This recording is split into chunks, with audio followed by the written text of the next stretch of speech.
Hello, good morning, welcome back to Nintagious. Happy Saturday.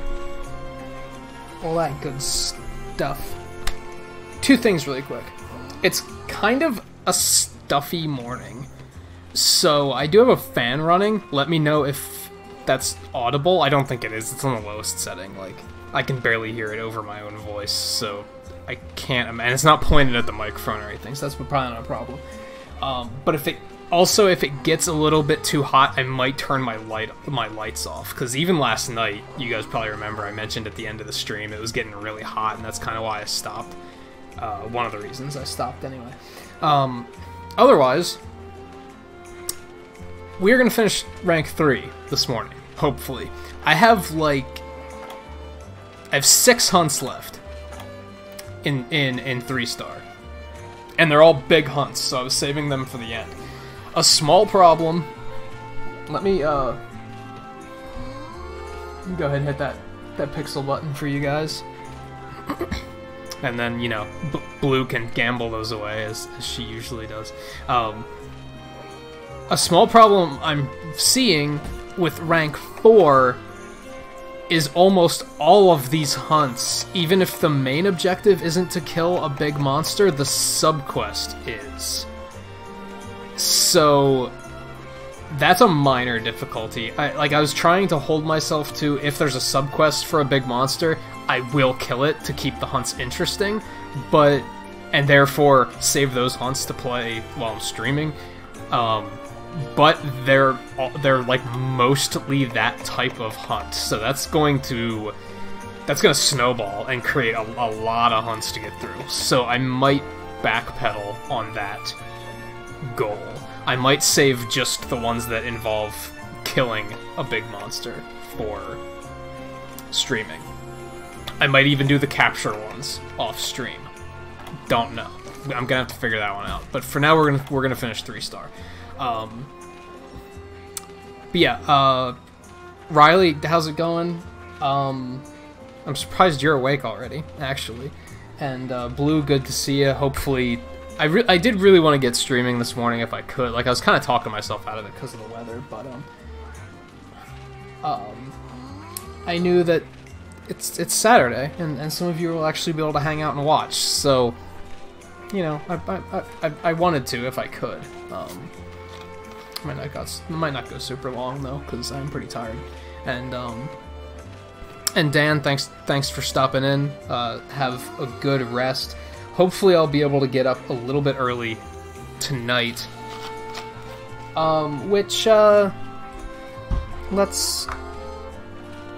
Which specifically, I'm going to drop the link for Jesse Mercury's channel, because Dan's going to be doing a collab with him tonight, as in, like, Saturday night. That's what I was just going to say. I'm hoping that I can get up early enough to go check that out, but, which, of course, I have my own stream to do tomorrow night, but hopefully I can stop in and watch some of that before I stream. So yeah, if you guys aren't already subscribed to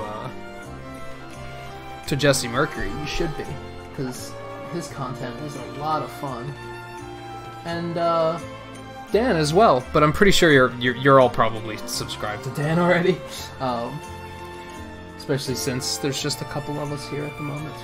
I'm also going to super quick do this before I forget to do it again. And there's that. So that's done. Hey, Ink, how's it going? Good morning, happy Saturday. Alright, this one's for Riley. We're gonna start with Yonkut Ku. I actually had 2 quests to kill Yonkut Ku, and I did one of them off stream, so I was like, it's kind of redundant. I can do one now, save the other one for later. So we're probably just gonna go through these in order. We have a Yonkut Ku, a Boldrome, an Arzuros, a Daimyo Hermitor, a Tetsukabra, and an Iodrome. Maybe we won't do them in order, because ending on an Iodrome would be kind of dull. But we will start with the Yonkut Ku. thinking... Those monsters we killed last night gave me a lot of cool new armor options.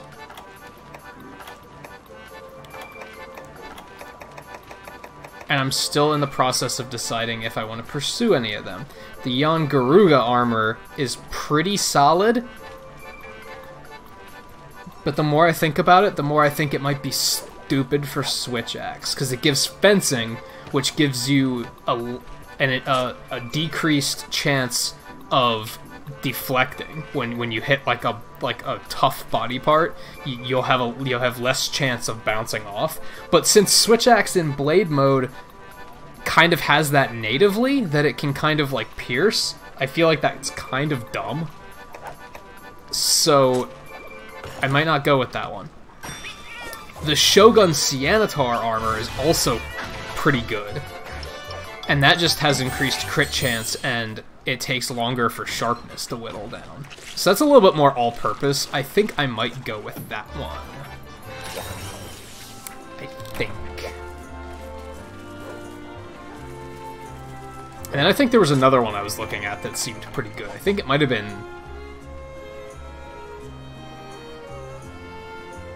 Volvidon. Volvidon's armor had, like, quick charge for, like, so, like, my gauge would fill faster. So that one sounds pretty appealing, too. But I also have an arts that, like, instantly reloads it. So that might not be the best idea. I'm weighing all of those options right now. Yuzuke, how's it going? Welcome to the stream. You're not too new. I remember you subscribing a few nights ago. But if this is the first time you've actually been able to tune in, that's cool. Welcome to the stream. Happy Saturday.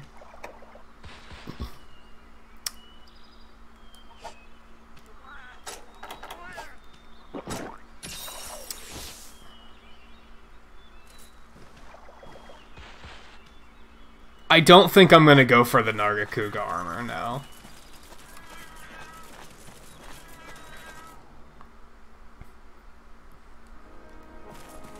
I feel like that's similar to the armor I'm using now. It's kind of like noobish armor. It's like, I don't know, I feel like I don't really have that much trouble with evading.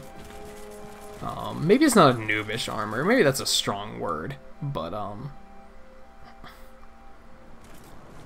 you have an unhealthy addiction to pop, so your mom bought a bunch of flavored sparkling water and you're all over it. Some flavored sparkling water can be pretty good. Others not so good. The few I've tried I haven't found super addictive. I mean, as you've seen, I just stick with Dew. I've tried a few other beverage options, but for the most part I've found that they're actually unhealthier and actually more expensive.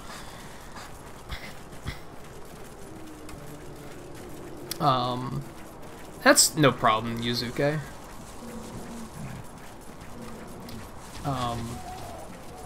You know, there's a lot of things to do. I don't, especially these morning streams, those could be hard to make. There's a lot of good streamers to watch. Whenever you can stop in is cool. I don't expect everybody to be here all the time. I passed him. He must have landed in 3 as I was leaving.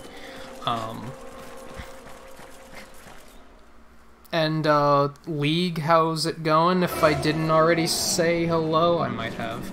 And Rion as well. How's everybody's weekend going so far? I guess it's basically just your Friday night so far, but still. And yeah, I think maybe noobish armor, that's like the wrong word for it. But I don't, and this probably sounds even more ridiculous, but I don't really go for the armors that are like super popular, because, I don't know, I like to be different.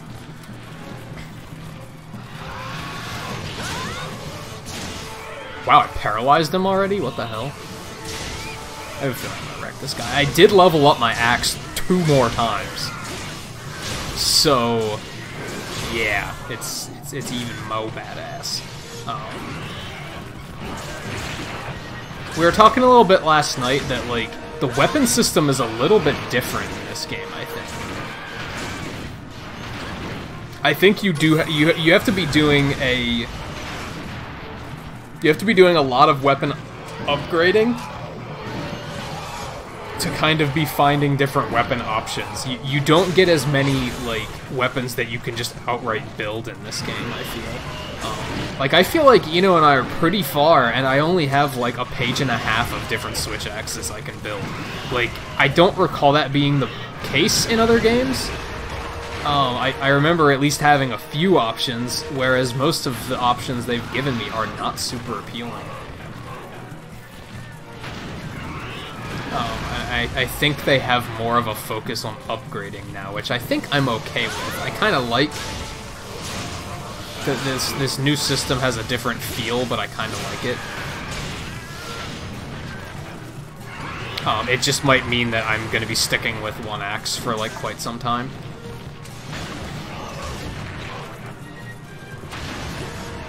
Fine.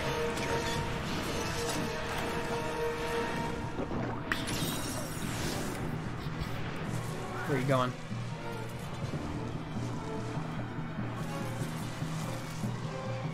Where is he going? Down to 2, maybe?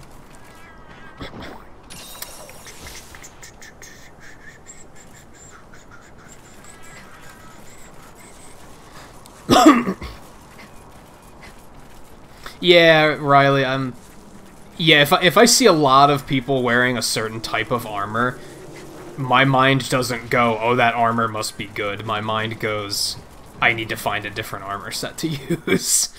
That's kind of something I hated about 3, because, like, everybody wanted Brachydios armor, and I was like, well, I guess I'm never going to use Brachydios armor then, because...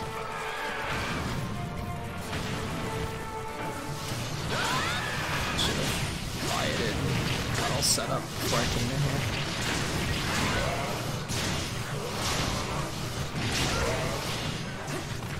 Yeah, that's true. I heard that Ultimate has transmog. I heard Generations didn't, but Ultimate does. I don't know if that's correct. I don't actually know where to go for it yet. Now where are you going? You were being a major jerk. I can't even, like, see him indefinitely. Oh, I can see him indefinitely. Cool. He's going back. Looks like maybe 4. Like around through 3. I had a feeling transmog was something you had to unlock later. That I suspected that you get it with high rank or something.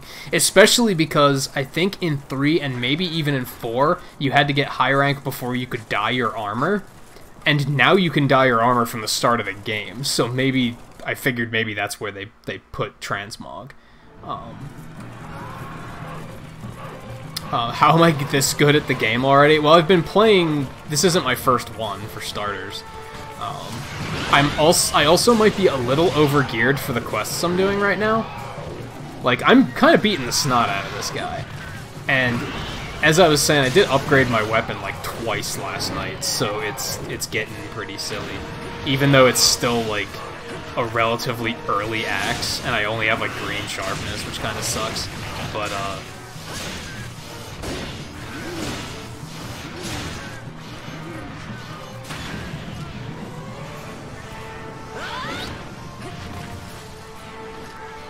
reload. Now where are you going? But yeah, I put in like 400 hours on 3 and 400 hours on 4. So yeah, I've been playing. I've been playing for a while. Really.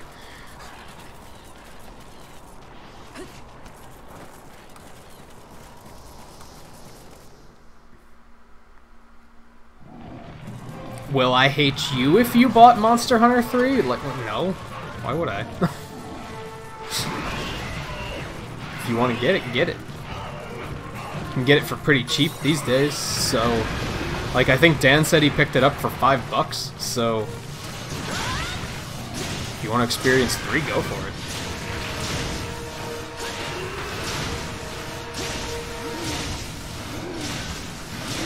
Totally get it. before I break his face, but yeah, that's alright.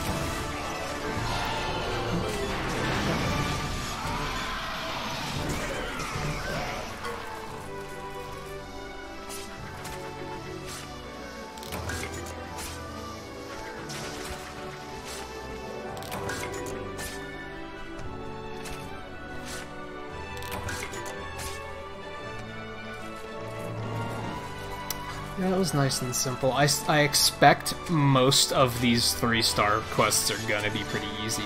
I'm actually... So I have an armor that I might upgrade to, but it's not a big defense upgrade. So I might not. I think I might just dump armor spheres into this set and try and carry it a little bit further until I can just upgrade to a rare 3 set. Maybe. Not sure.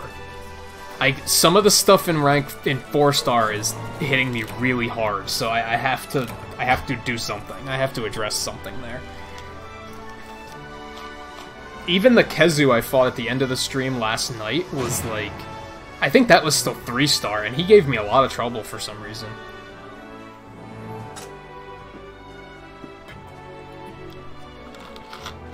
Oh, yeah, that's true.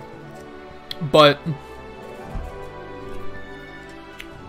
yeah, you can get Monster Hunter 3 Ultimate used. Dan said he got it for $5. So yeah, why not?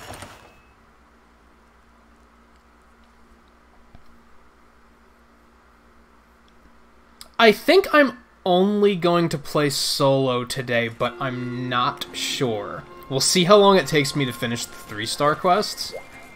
And then maybe if I finish those early and there are people under me that want to play, I'd be willing to help out for a bit.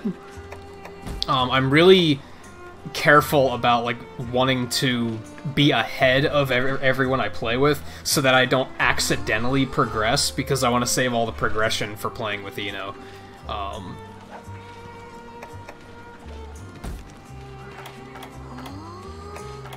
Right now it's easy because I can just do this when we're not playing together. This armor has health up.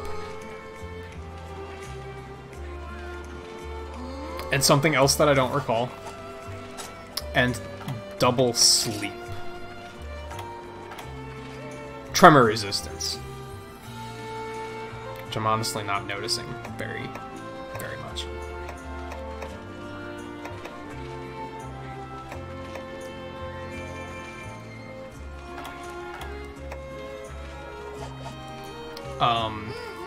It was basically, I wanted an all-purpose armor, because for the early armors in this game all have like there's a fire attack one, there's an ice attack one, there's a water attack one, but like the weapon I'm using isn't a certain element, and I felt like it would have been dumb to be using armor that had fire attack and not be using a fire attack weapon.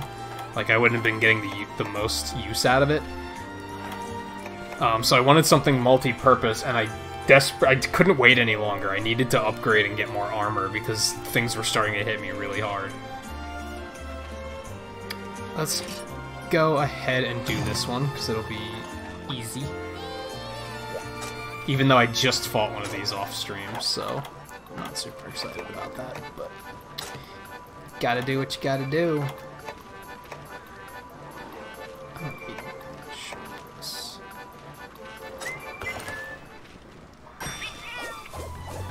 It's not power, it's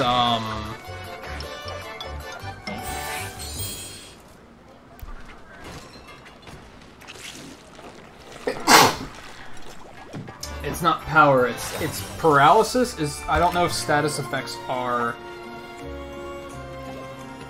elemental or something else. I forget.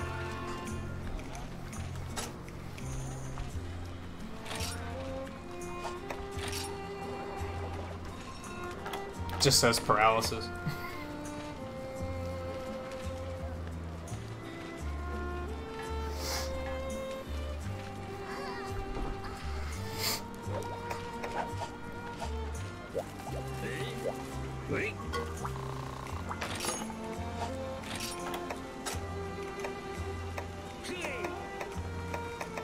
Oh yeah, I guess they're just their own thing. So I guess there's power, there's elemental, there's paralysis, there's exhaust, there's poison. I forgot dragon was a thing. That's a new one. I didn't have that one before. Ooh, I can make the Gouda axe now. I kind of want to do that. It's like not actually a terrible weapon. I mean, it's kind of behind what I'm using now since I've upgraded this a few times, but I could probably upgrade that a few times and it would probably be pretty good. That one's pretty good too, but I don't like using Rathian and Rathalos weapons. That one is also pretty badass. That one is tempting.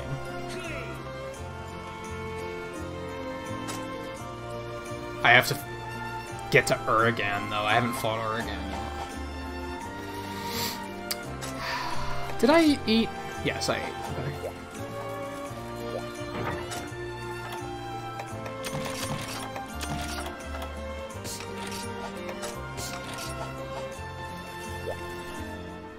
Okay. Okay. Iodrome.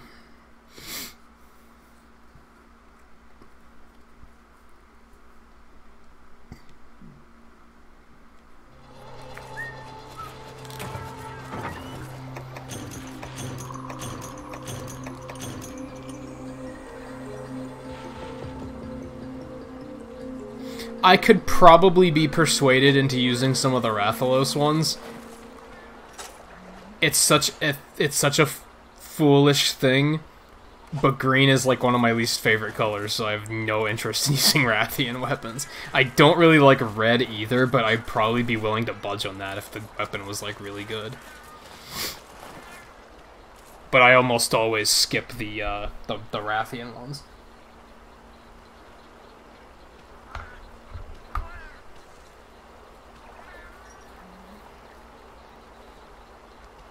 But I'm a firm believer that like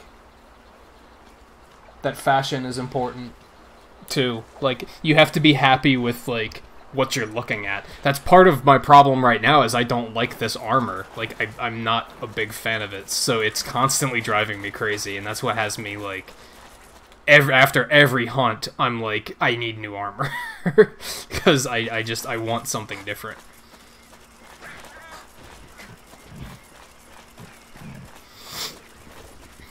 I'm lucky that I don't mind the look of this axe. Like, I think it looks pretty okay. It's not, like, completely awesome, but, like, some of the other really basic axes look worse, so I'm cool with this one.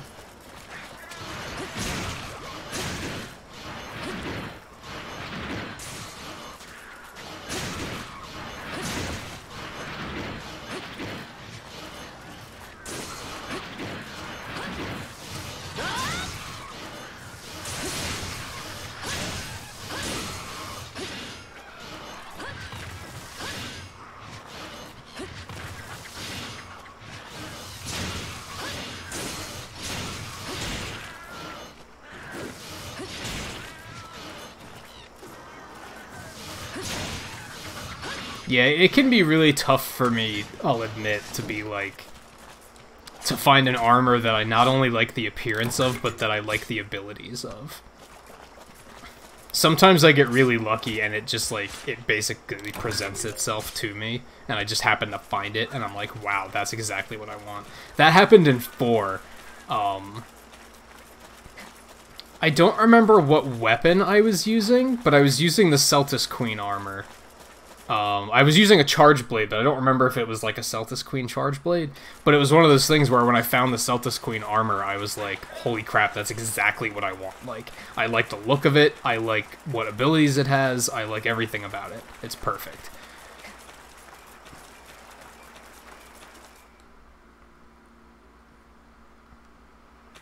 Where are these things? Holy cow. So he must be down in the cold area. That sucks.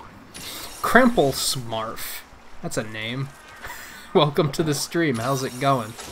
You need this game? Have you, are you already familiar with Monster Hunter, or would it be your first one?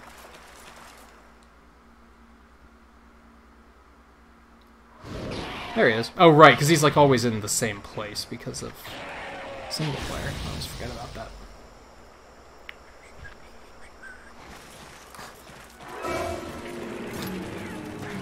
I'm definitely, like, I'm really enjoying it so far. I think the only complaints I've had about it are complaints that I've had since I've started playing it, and that, like, I just have to wait for them to actually get around to fix it. Like, I think the whole urgent quest thing is really stupid, that you have to do it once per player. I think that's completely idiotic. But, like, none of the complaints are, like, game ruining. Still have a lot of fun with it, so...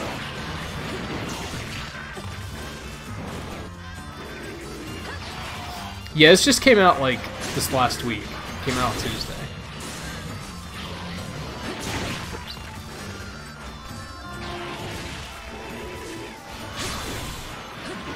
Sometimes these guys really annoy me. Like, they're so easy, but they're so fast. Like, I get frustrated chasing them.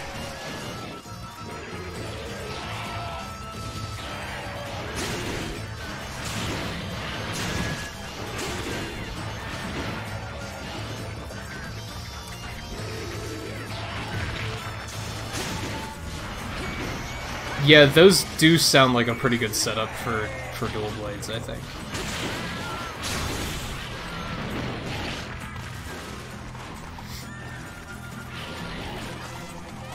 If I remember correctly, I didn't really play bow in 4 since I couldn't find, like, that set that spoke to me. I couldn't find a bow that did what I wanted it to do, and I couldn't find an armor set that could do what, like, that had abilities that I wanted. So I just kind of never did it. Sometimes it really works out, sometimes it doesn't.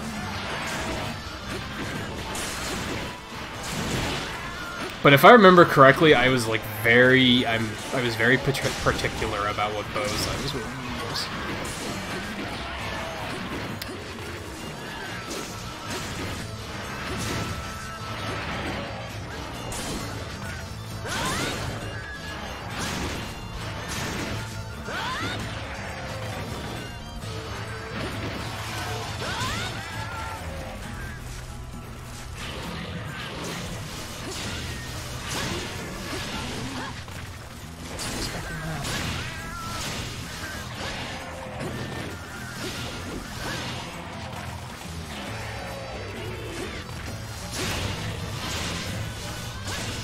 I definitely don't remember what abilities I had on any armor in 4, or in 3 for that matter. All I remember is that my dual blade set in 4 they were poison. Like, that's all I remember.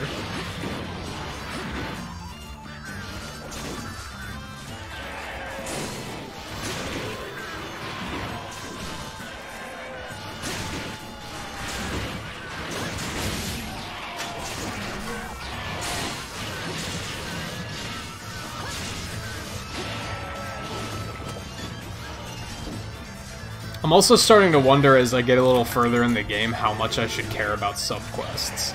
Because, like, right now, the subquest was to kill 12 Io Prey or something. Honestly, if I keep hammering into this guy, I'm probably gonna kill him, and then I won't get the subquest done. Should I leave and go do that?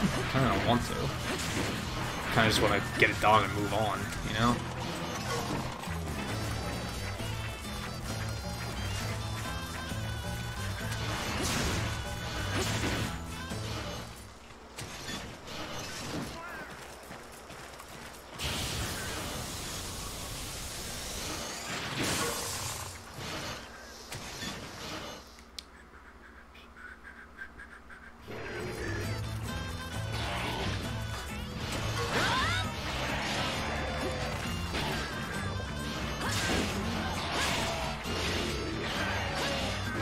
Damn it.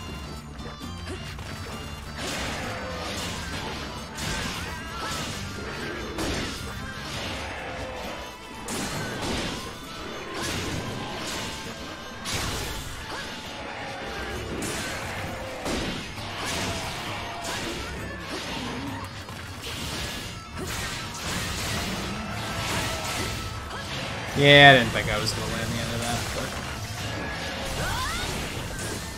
it's fine.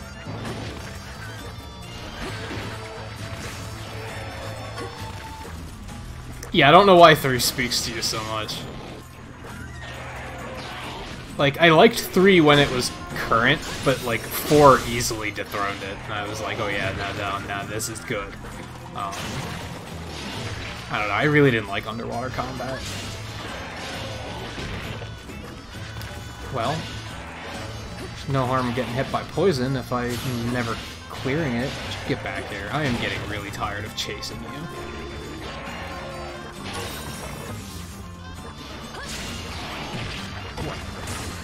Alright, now I have to do something about this.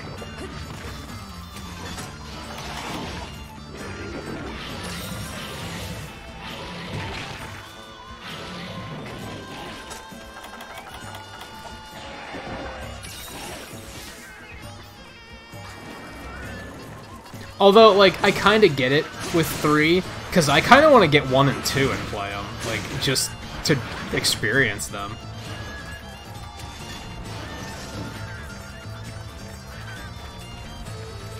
So, I kind of get it.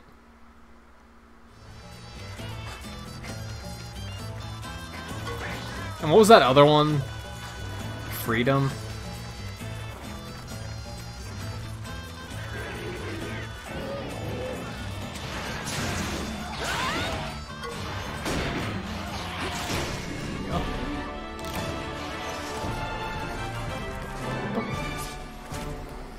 Did he actually take longer than Kutku did? Like, what the hell?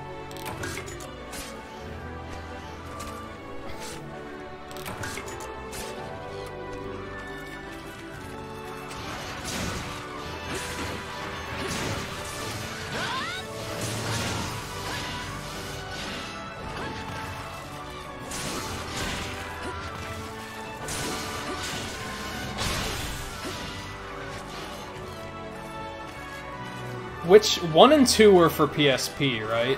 What was Freedom for? Also PSP, or is that a console one?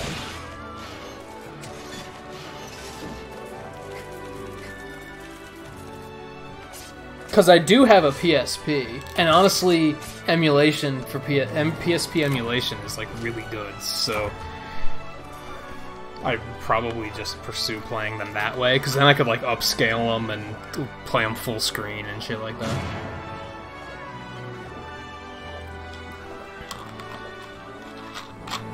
Oh, was Freedom technically 2? Should research some of that stuff. Especially because, like, I'll admit, aside from the underwater combat, like, 3 aged very well. Like, 3 still very much felt like Monster Hunter. Like, it didn't feel archaic or anything. I could probably boot it up right now, and I wouldn't be like, oh man, this feels so jank compared to Generations. No, it feels like the same game. So, I probably could, if I might be able to pick up 1 and 2 and do the same thing, like the earlier ones. Like, they might have aged very well, too.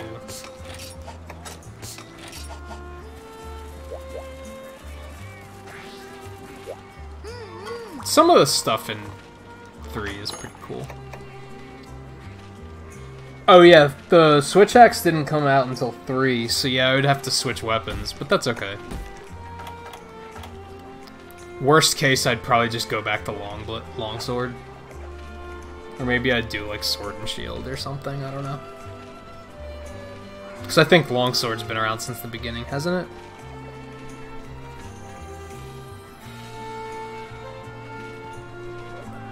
Oh, Giganox was new in 3? I don't think I knew that. Agnactor's really cool. Like, he is one of the ones I like a lot. Alright, so we're down to 4.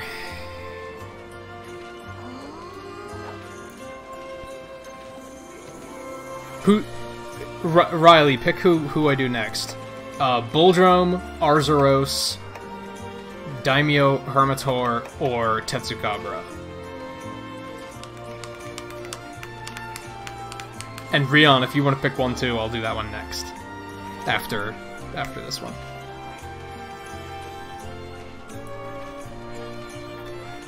Yeah, if anything, like, the weapons might have, like, not as much polish, but if I played other weapons, I might not notice the difference. Like, if I picked, like, Greatsword in one, I don't play Greatsword a lot, so I'm not going to notice that anything is missing. If that makes sense. It's not going to feel as dated. Arzuros. Oh, I'm just shooting to complete quests at this point. This is just all completion.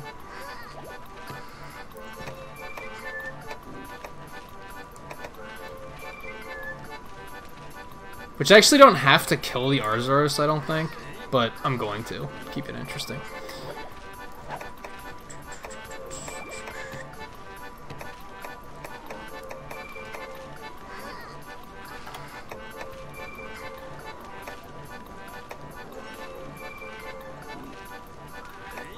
I don't have Gatherer, do I? So that would actually be useful. Whatever. Yeah, I'm not totally sure what set I'm gonna go for now. The more I think about it, the more I think I'm gonna go with Sianatar, but I'm not completely set on that yet. I might just upgrade this set again, and well, you know what? How many armor spheres do I have? How much is that gonna set me back? I have 11 of these armor spheres, so I could do that, and I would still have enough spheres to upgrade whatever I make next. But I also feel like at this point in time, I'm not taking enough damage to worry about it. I can probably wait a little bit longer. I'm pretty sure once I get into 4-star, I'm gonna need new armor, though.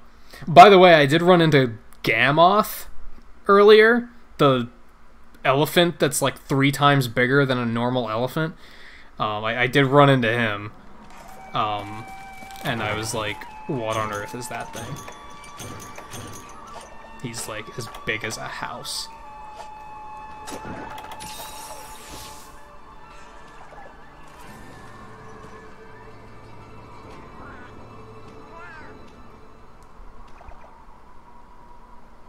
Yeah, Diablos scares the hell out of me. Was Diablos really new in 3? But there was Monobolos too, right? So maybe he was earlier, and then Diablos wasn't until 3? Where's, I can't ever find these freaking blimps when I need them. Well, I have to get the honey first anyway, right? And he's probably gonna be with the honey, so onward.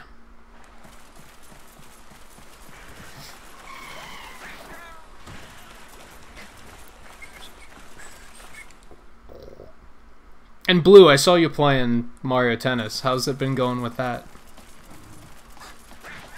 I feel bad that, like, between my streaming and you being so busy with school now, like, we're having a hard time finding time to play tennis. Because I'd like to. I think it would be fun. Oh, Diablos is an original one. I mean, he was in 4 too, I think. I would assume he's in this. Give me all the honey. Suppose I had that coming.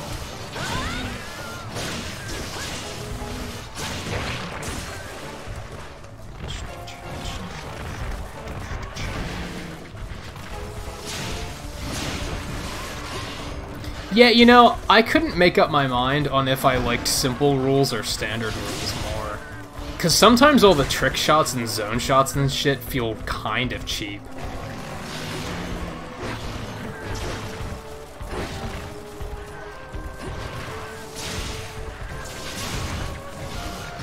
I should probably make a point of popping that game in and trying to play it, since I can go get Diddy Kong now. So that seems like a good excuse to do so. Down you go.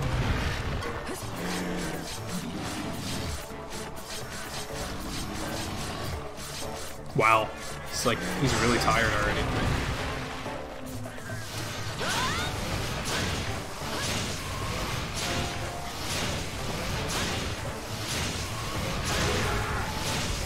Paralyzed. Trance Slash would be good, thank you.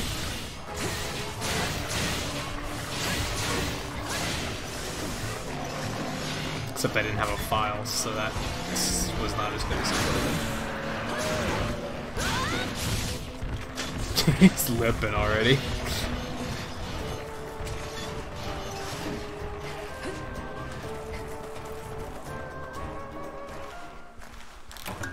Yeah, there are some monsters that are just gonna be in every game. And I mean, like, I'm kind of okay with that.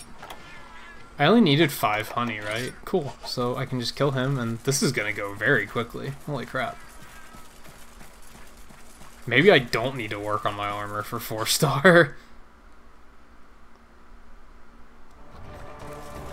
Oh. And yeah, like, Deviljho doesn't bother me. I'd say that Rathian and Rathalos don't bother me either, but I hate that there's so many variations of them. Whoa. Alright, JMT, thanks for stopping in. Feel free to chat me up on Discord if you want about Monster Hunter over the weekends. I think you said you have off Sunday or something? And it's definitely sounding like... I am hearing from a few people that they're interested in playing, so I might already have a stream coming, like, this coming week that I'll say, like, anybody can play. We'll see.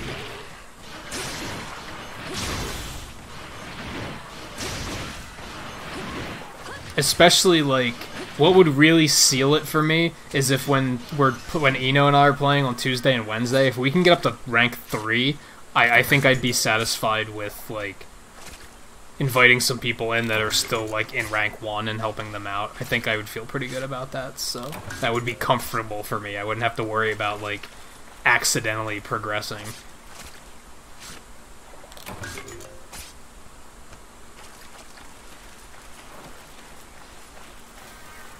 Because I remember in 3 and 4 that, like, when you were playing with somebody, if one of you continued playing, it got kind of frustrating because then, like, it became even more difficult to try and figure out which quests you needed to get the urgents to show up.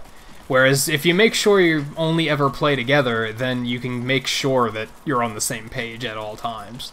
It makes it a little bit easier to, like, progress without hitting any unfortunate stalls of, like, oh, I don't have the urgent quest yet. I must need one of the keys.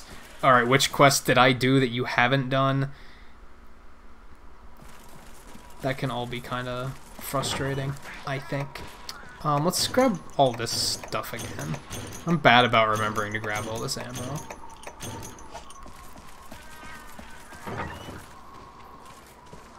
Looked like a badger. I guess it does look a little bit like a badger.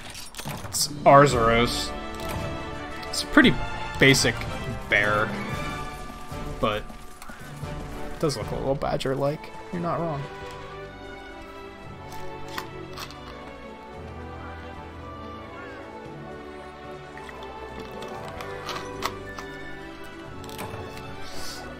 Well, that was nice and painless.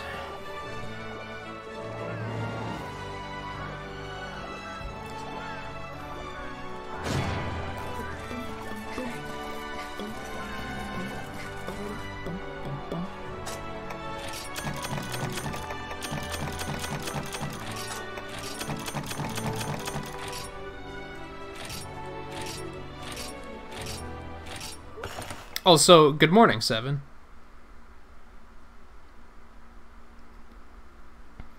Plesioth is the worst. Plesioth is the actual worst. I don't know how you could fall in love with that. Hey, I have a bunch of quests showing up. You know what? I'm just gonna finish these, and then I'll go do all the dialogue and see what things progress into.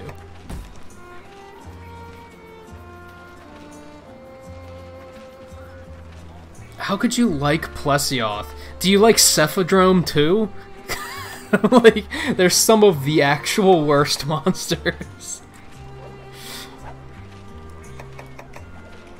Okay. 7, you just got here.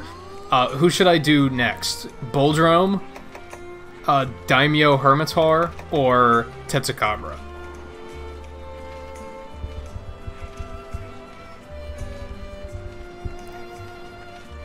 And while you decide on that, I'm gonna go grab a drink super quick.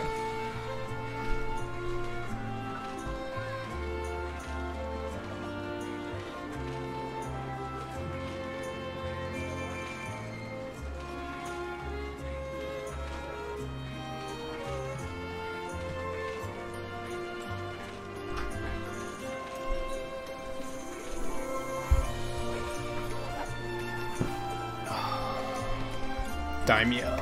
Got it. I don't think I'm going to be able to pull off the sub-quest. Also, this is a capture quest, so, you know... Not happy about that, but you gotta do it at some point. Do I have any other ones with specialist?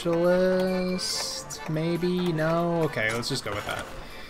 Get a bunch of paralysis on him.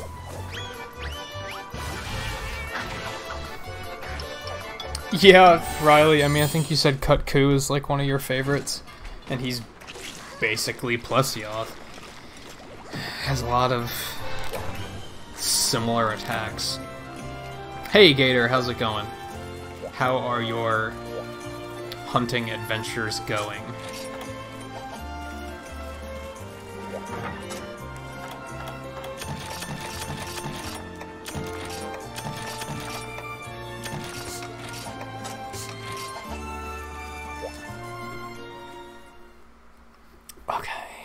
I kind of just have to remember to, like, actually capture this thing. That's the thing.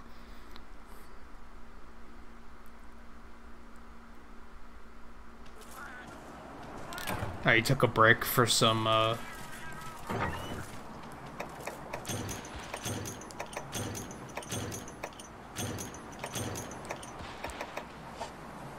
Xenoverse 2. Just because your cat woke you up. I am very fortunate that my cat leaves me the hell alone when I'm sleeping.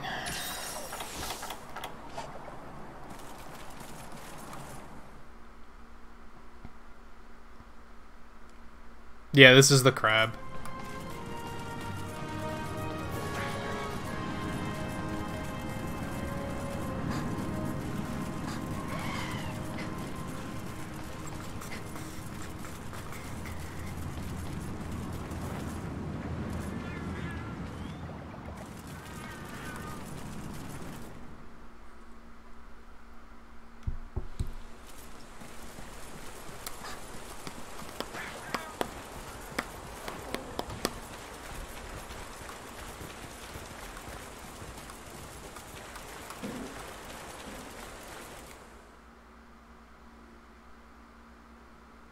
There he is.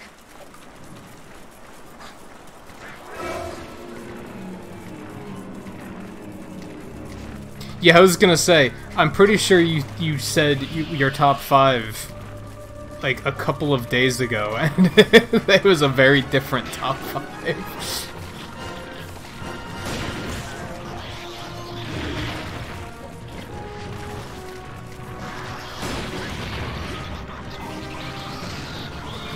I should really learn to wait and not take them down until I have all my stuff charged. Be mad.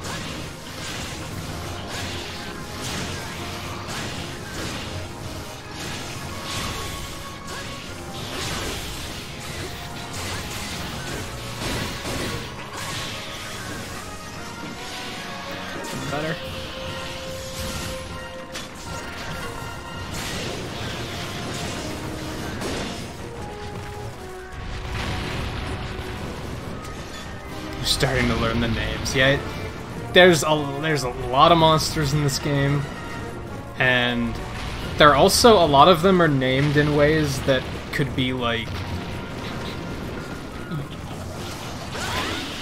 you might see how they're spelled, and like it might be hard to relate how they're spelled to how we say them, if that makes sense.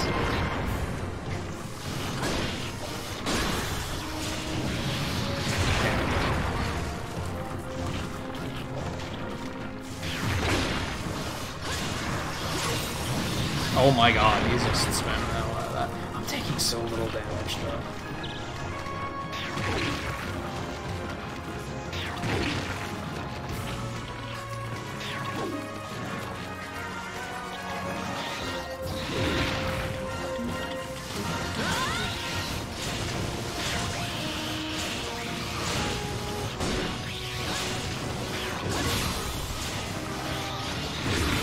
Okay, that hurts a lot though.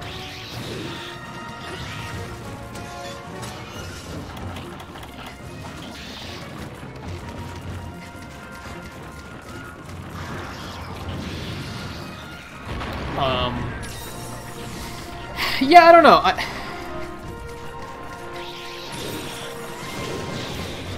I'm really not a fan of, like, the wyvern, like, bird-type monsters, so I disagree strongly with Yonkaku and Rathalos.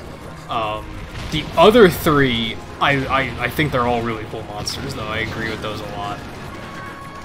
Durambros is really cool, Agnactor is really cool, and I do like Brachydios quite a bit. It was annoying in 3 because that's the only thing people ever wanted to kill, but I think he's a cool monster, so.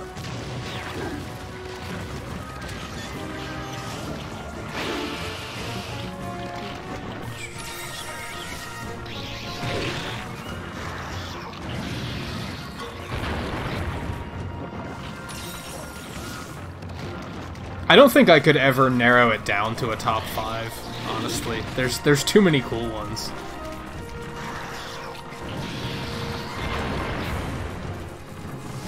Hey Funk, how's it going? Happy Saturday.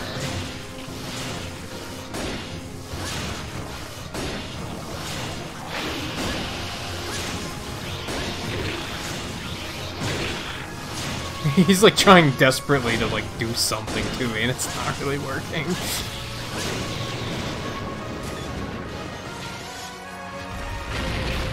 Bastard.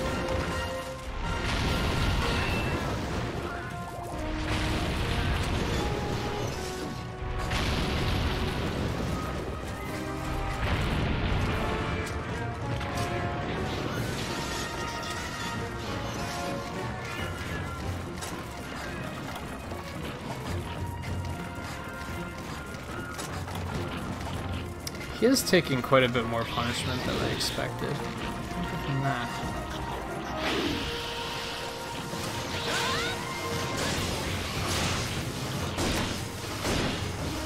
No, I won't range. So.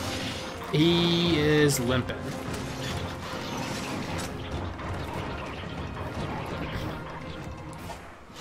Don't think I'm gonna need this, but let's do it anyway.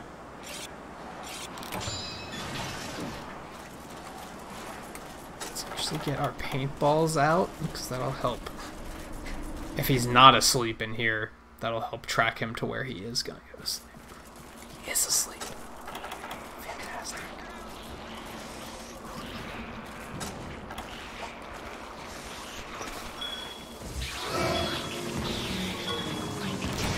Cool, that went really smoothly. I hate capturing monsters, so I'm always very grateful when it goes that smoothly. Didn't get the sub-quest, but honestly, I don't know if you can break his claws without a hammer. That might be one of those few that, like, it's outright impossible without.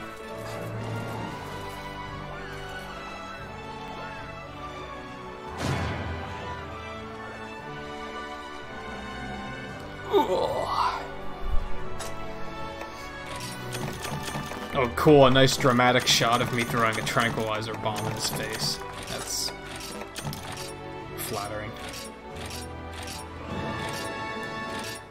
He was a tiny one, wasn't he? Bombs might break him, yeah. That's possible. It'd probably be hard to set up.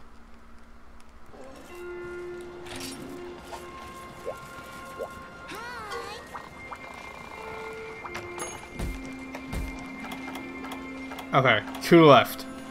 Bull Drone's gonna be really easy. Let's go ahead and do that one quick. Like, this one's gonna be... Why are you even making me fight a Bull Drone in freaking, like, 3-star? That, like, what?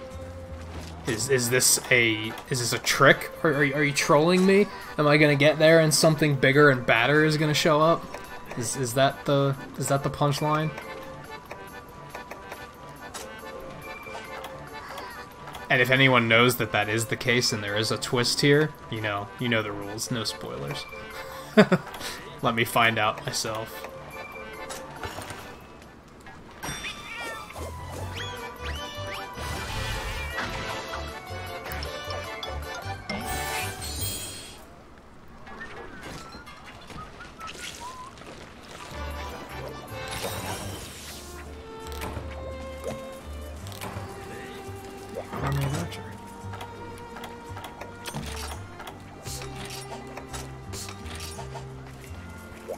Off we go.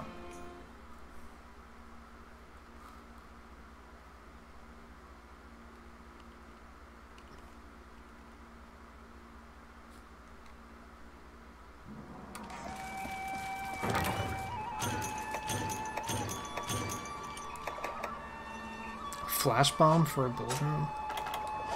I'm gonna guess. I'm so bad at aiming those though, I'm not even gonna bother. That he strikes me as a monster that's gonna be more dangerous when he's blind. Like, wouldn't that just invite him to just charge around aimlessly?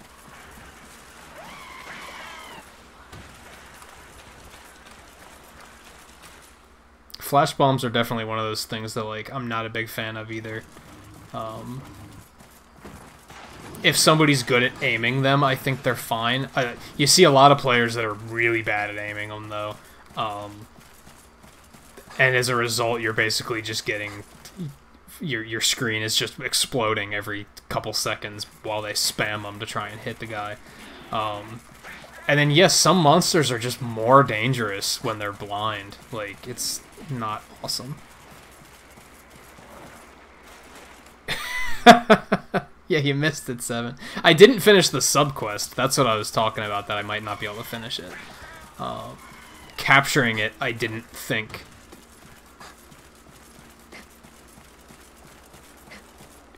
Which part sounded terrible? Did I say something terrible, or you mean what you said?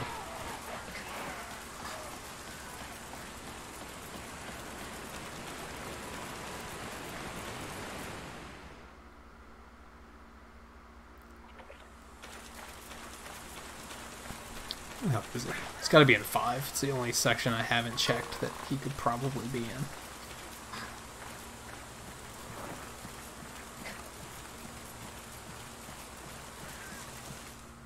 It didn't sound that bad.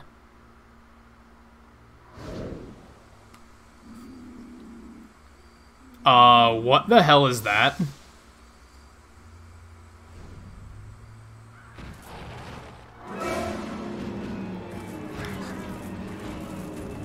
It's pretty. I'm not gonna lie. That's a pretty cool looking monster.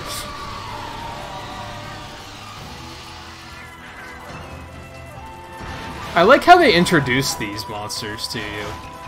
Where, like, yeah, they give you a relatively easy hunt, and then you just kind of show up, and it's like, Bubbles? Bubbles.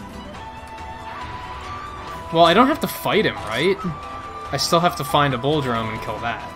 So, I'm not gonna bother, because I'm a little afraid of the soap demon monster over here. Damn it.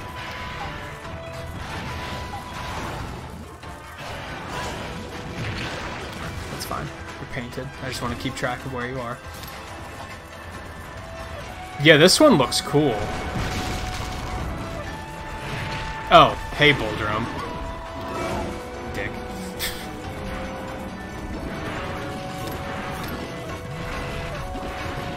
I'm really not feeling this. Could one of you leave?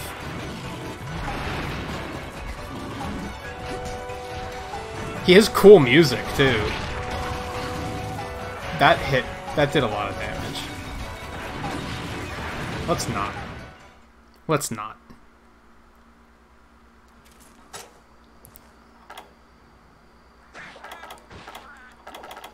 Yeah, that Boldrum timing was perfect.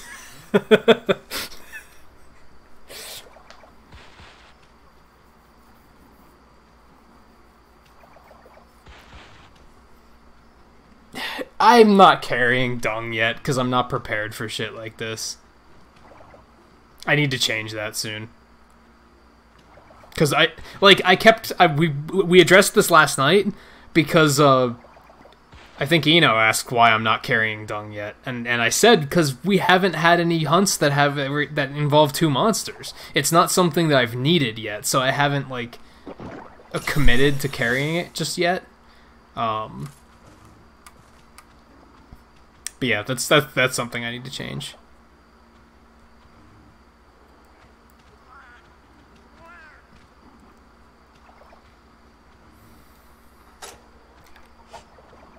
Actually, Wham has Dung.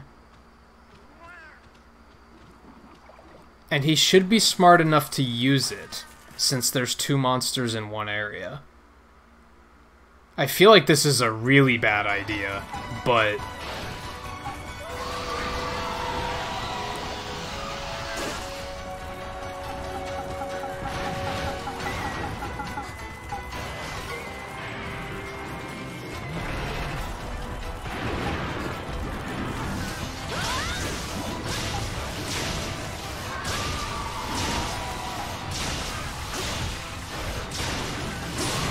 Did he just do it, or was that a boomerang? I think it was a boomerang.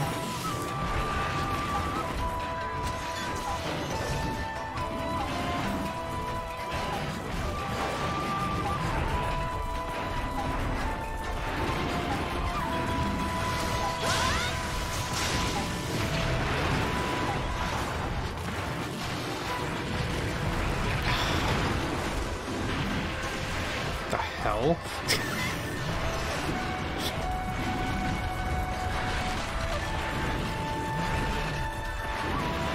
He looks like a Pokemon. Like, he legit does.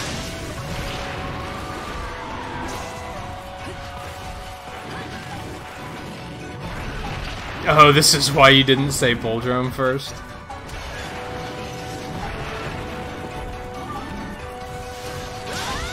I mean, I don't know. I don't have to kill it. I just have to kill the Boldrum, and he's leaving. Cool.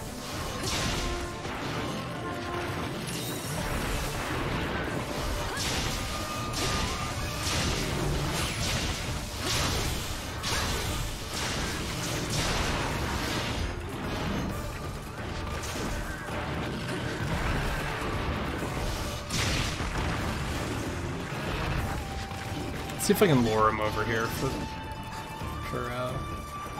mount hits. Let's reload. I mean, even the first time I fought Boldrum, I saw what you meant. In this case, it's not really annoying because he's technically not a +1. He is the target, so if anything, it's annoying that I didn't find him sooner, and he happened to walk in on the fight, like, as soon as I found the new guy. So...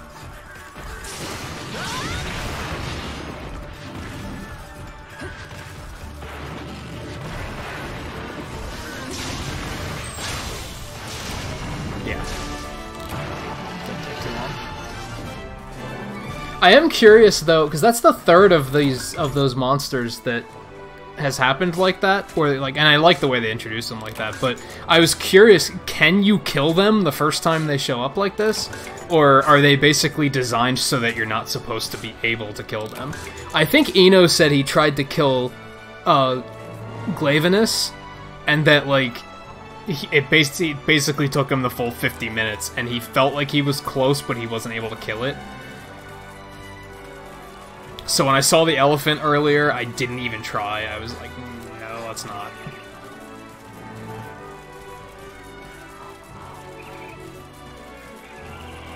That, and I feel like introducing the monsters to you in this way so that you, like, feel intimidated by them, I think that's a cool mechanic. Because now, like, when one of them pops up as an actual hunt, I'm gonna be like, oh god. Like, it's finally time to see what this guy can do. Glavenus was the first one I found. I haven't had the hunt to actually kill him yet. And then I found Gammoth, I think his name's Gammoth. I found him about an hour before I started streaming, I think, or maybe like 2 hours.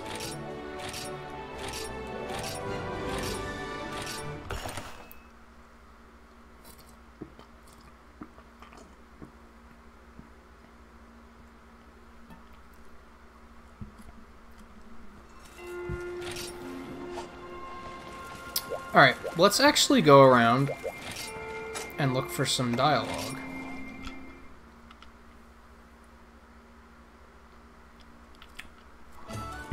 I'm going to guess that there's another one I haven't been introduced to yet. Because there's been one per region. The elephant was in Poke? Probably Poke.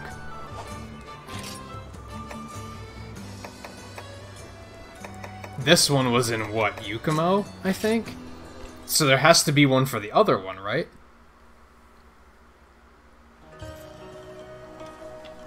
With Glavenus being the first area.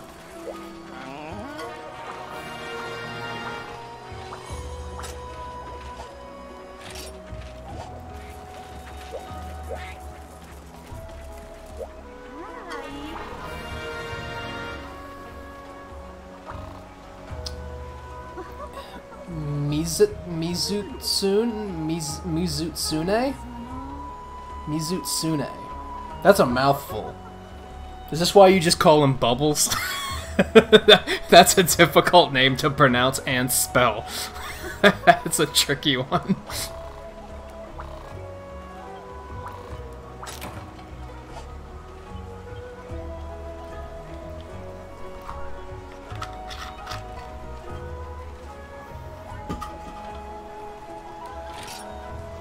What else we got going on here?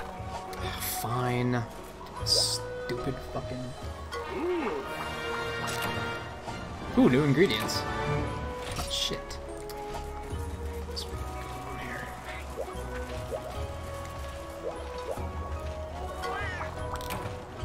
Airship ticket. Okay, let's go over here.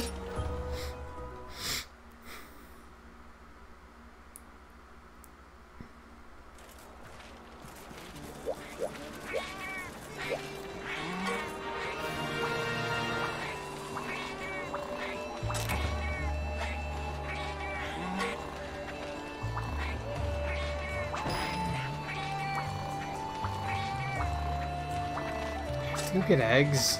These quests are annoying. Let's go over here.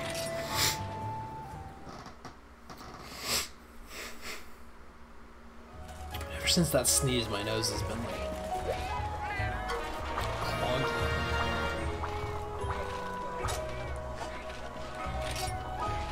More dialogue.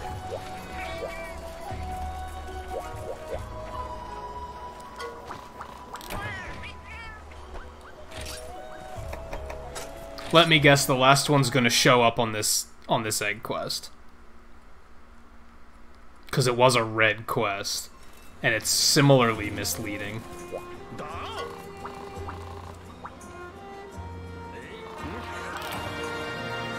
Horizon Phoenix. Actually...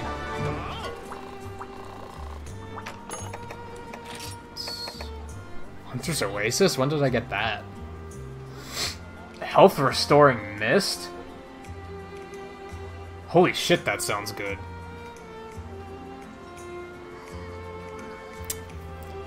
I might have to drop something,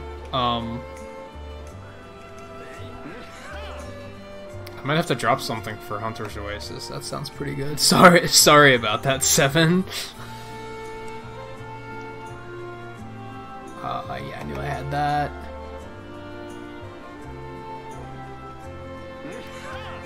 That sounds pretty useful too. Yeah, I already had the translation. Hunter's Oasis is tempting.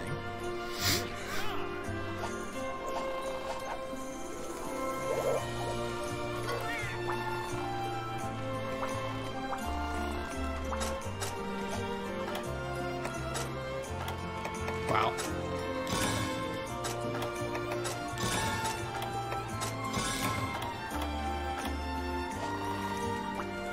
Good stuff. More freaking dialogue.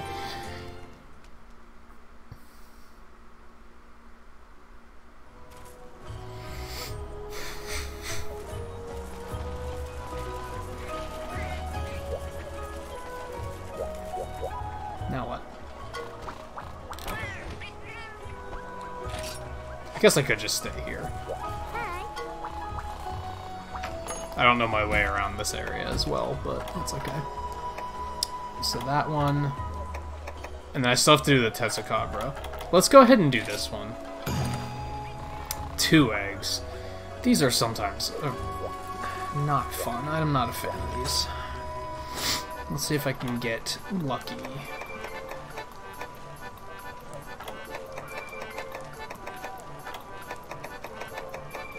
Just kind of browsing through what I have here.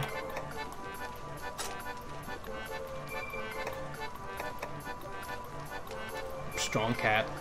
Pretty good. That's probably what I want, actually. Ooh, there's another one.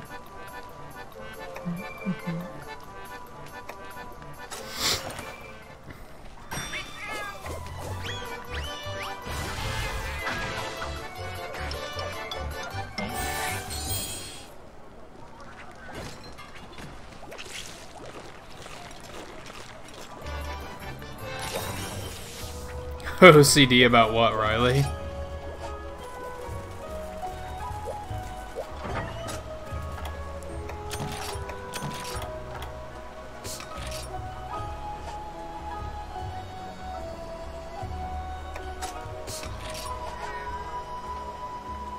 Oh. Yeah, I mean, I want to do all the quests eventually anyway, so I have to do the dialogue, because the red ones are the only ones that, like, progress the story, I think.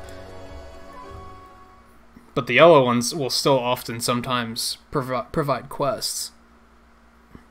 And hey Art, how's it going? Good morning and happy Saturday. I know for a fact that you're not just waking up though, so.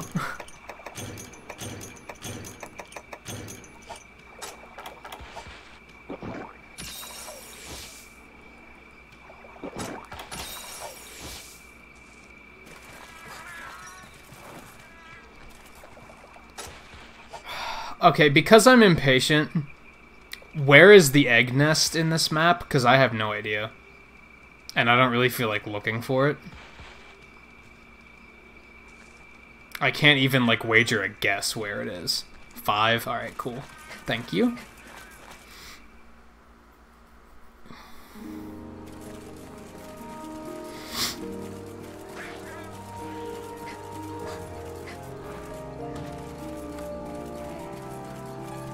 And I'll warn in advance that it's totally likely that I might screw up one of these eggs. I really don't like these quests very much. Can I go up this way, or is it blocked off? No. Because I know sometimes these egg quests do that.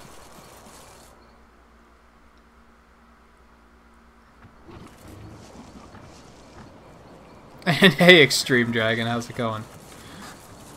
Lurking is totally fine. Which part is cheating, 7? Asking where the nest is? If I explored the map more thoroughly, I would have known. But God, I can't even stand this area.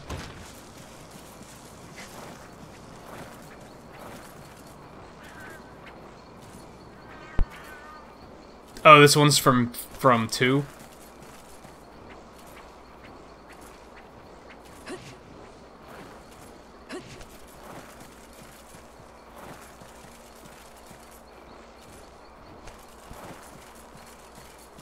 Yeah, I really don't like this map. Well, like this section. A lot of the sections in this map I don't like.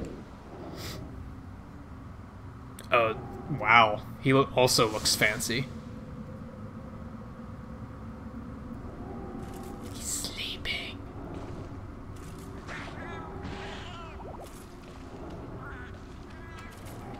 Well, I should probably paint him so that I know where he is.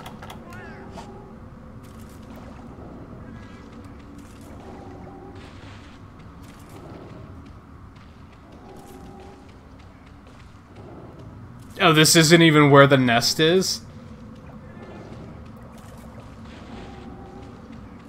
Don't paint it? Why wouldn't I want to paint it?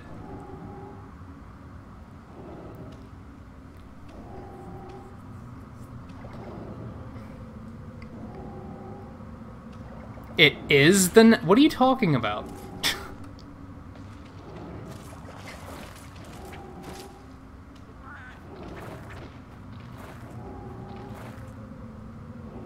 Well, yeah, I knew it was gonna wake up, but...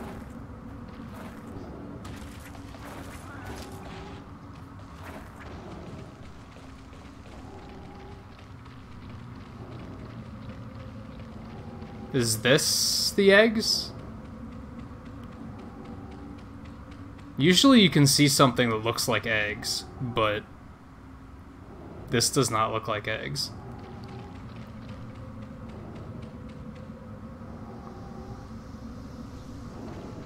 Was there an egg over there?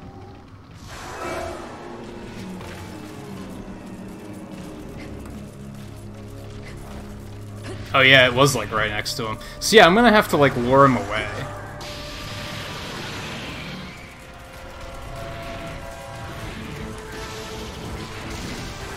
Ooh, he's electric? Neat. Oh goodness. Okay, he is legit a Pokemon.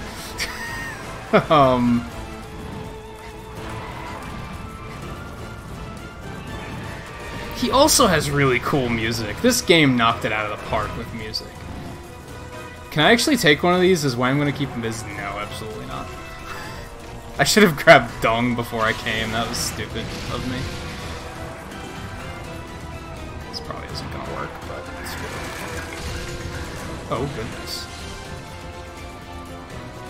Can I even get down through 6? I don't think I can I? I'm gonna have to go around through 4. I hate these quests. Like, you look cool, but these quests are terrible.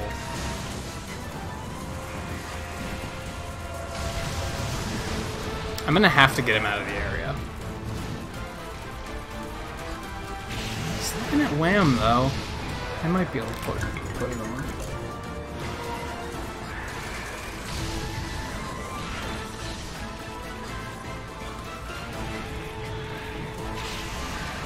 Yeah, he's gonna torch me. You do get... How do you get down through 6 when you're carrying an egg? I'm gonna scout.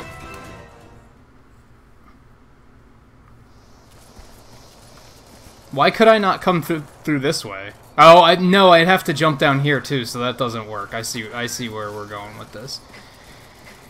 Boy, I hate egg quests. Yeah, you know what, Riley? I hate egg quests so much that I'm legit thinking about leaving and doing this off stream at some point, because this is gonna make me rage. Because I absolutely hate egg quests. And I'm clearly gonna have to have, like... I'm gonna have to use every tool available to me, and I don't currently have every tool, like, with me. Like, I'm not prepared for this, I don't think.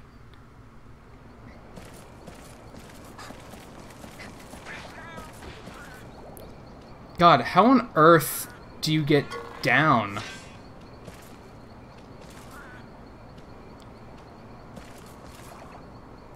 Like, okay, so can you climb with this? I don't think I knew you could climb with eggs. I don't think I knew that.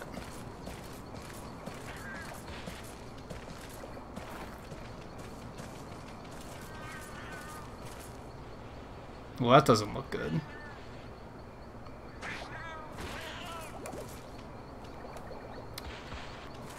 Probably want to go that way instead. Am I stuck here now?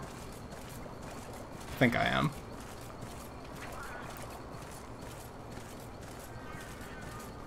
Yeah, I could see this being incredibly obnoxious. Wow, I'm surprised it didn't break there.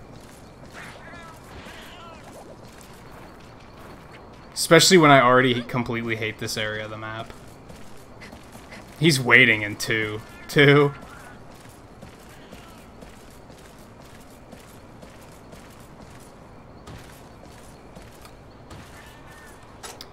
Yeah, and see... 7, if you're listening...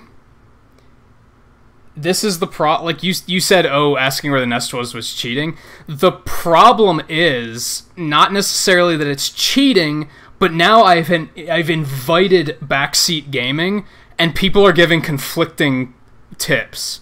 So now I have no idea who to believe because people are telling me 2 different things. So that's just gonna piss me off more. So let's go back to the no backseat gaming thing. I'll figure it out on my own. Because I'm already like looking down at chat and seeing completely conflicting messages. So at this point, I don't trust what anyone says. I'm gonna figure it out myself.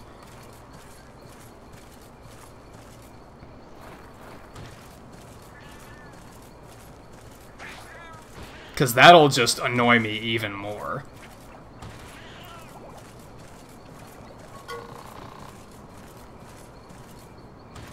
I almost screwed that up. Almost screwed that up too, I felt.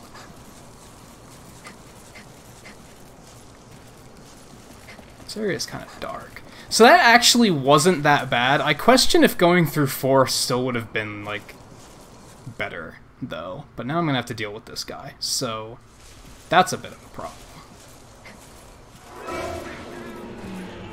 Because there's probably... No, you can climb down here. He's just going to torch me, though. This isn't going to go well. Or he's just going to roar and do that. Whoops. How did that hit me? Why are you gathering right now?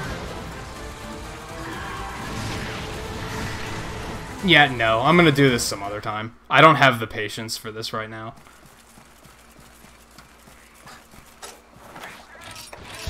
I'm gonna have to come into it with, like, a fresh mind and actually, like, think about what I'm doing. That was my fault. I shouldn't have asked anyone for tips. I knew what that was going to cause. Like, I should not have ever said, what should I do here? That was a major mistake. There's a reason I have a rule for no backseat gaming. And I can't blame you guys because I did ask for it, so... It's not your fault. That's completely my fault. Which is extra frustrating, because now I'm just pissed at myself. And that's why I'm not continuing to do that quest, because I'm already mad at myself. Every time I make any one little mistake, it's going to infuriate me, and it's going to very quickly turn into a triggered stream where I'm just cursing constantly. If anybody does anything that annoys me even a little bit, I'll flip the hell out on them, so that's why I'm not doing it. I'm just stepping back. I'm gonna go back to what I was doing.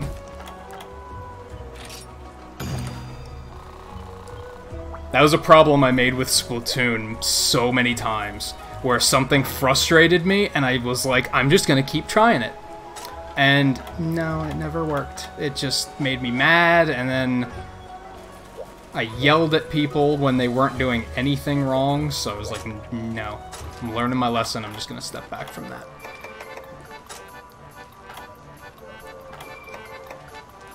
Of course, going in to fight Tetsukabra is probably not a good idea.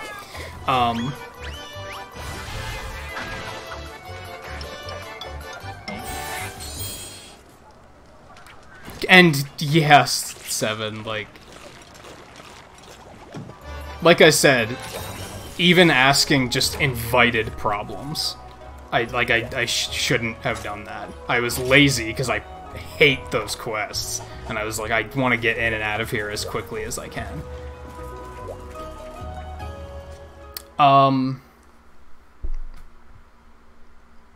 Hold on. Give me a minute. And yes, Art, I did see that that very appreciated $1 donation. I was just so busy raging about like one of my least favorite things about this game that it didn't register. But yeah, it worked. I don't know why your name always shows up as anonymous though. Is that because it's censoring FCK, I guess? I don't want to make any promises on 3U. I might continue playing it.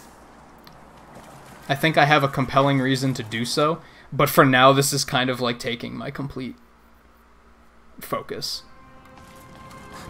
If anything, I'm more worried about like playing not Monster Hunter games. Like, I have other playthroughs going that I need to still play. Alright, so I have to hunt for... Tetsukabra's technically a side thing.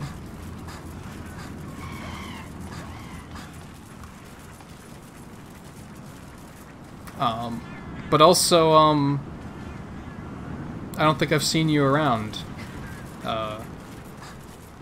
Kevin, so welcome to the stream. How's it going? Happy Saturday. You are now the third Kevin in this stream at the moment. I'm just gonna point that out. Because I know that somebody else here is also named Kevin. We can make a club. Fighting Tetsukabra here is weird. On this map. Yeah, I think I've seen your donations come through, like, correctly before.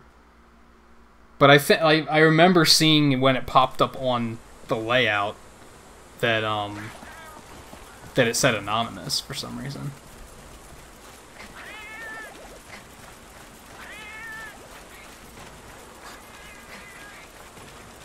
It's weird. I don't think that's the first time either.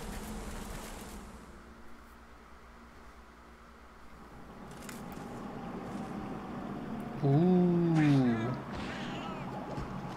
I hope he's going long enough that I can raid him. That would be really cool. That would be really cool.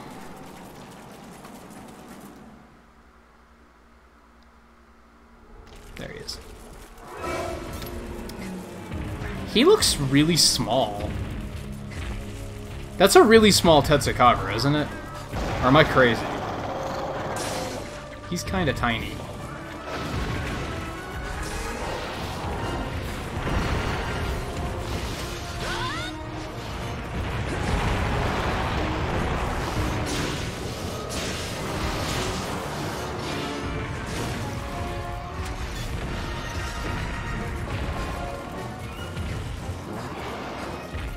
And what do you mean, Seven? I thought your name was actually Seven. Have you been lying to us?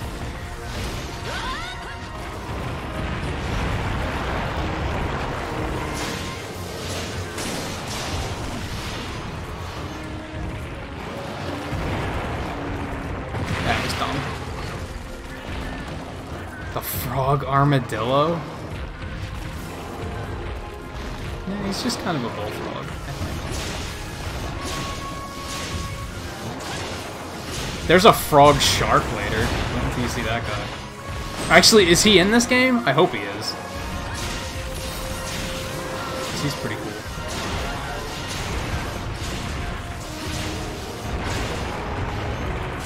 Oh, that won't be really.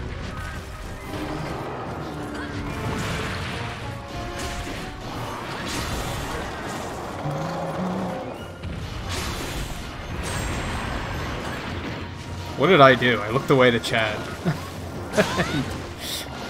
caused the problem for him.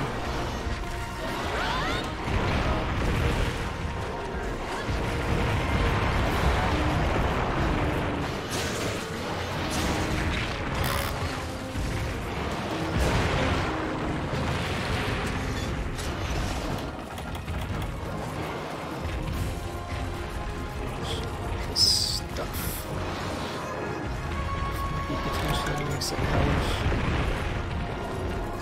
Putting myself in a corner is a bad idea. This guy can be really punishing if you get in a corner. Yeah, the Zamtrius. He's basically a frog shark.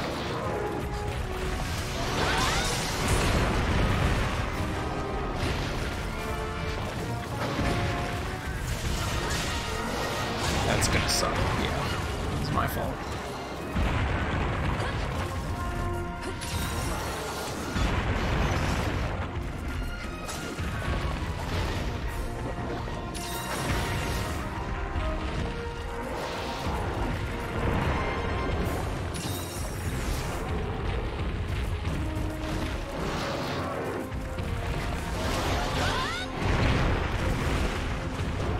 It's refreshing how, like, some of his attacks just, like, don't do anything.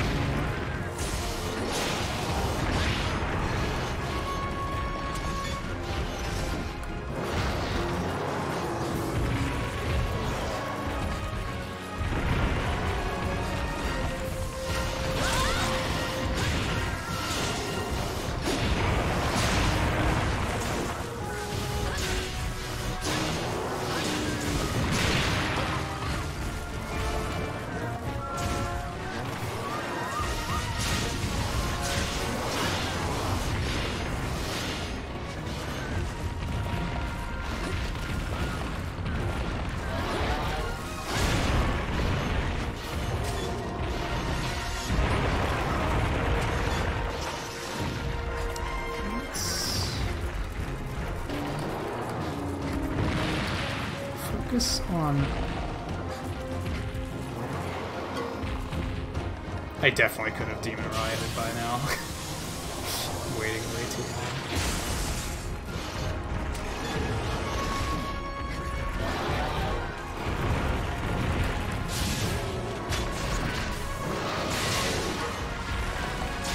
Oh god.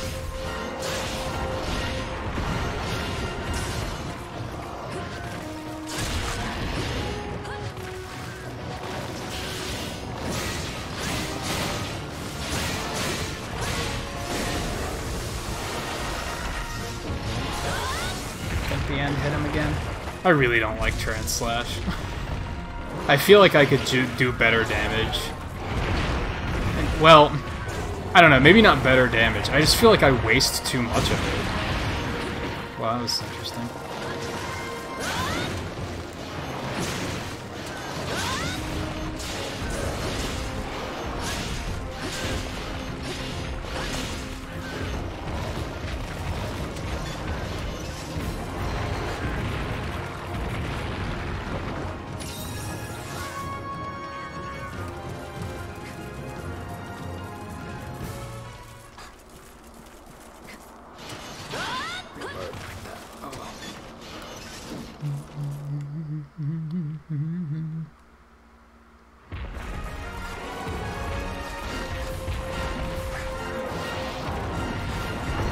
PTSD from fighting Lionels.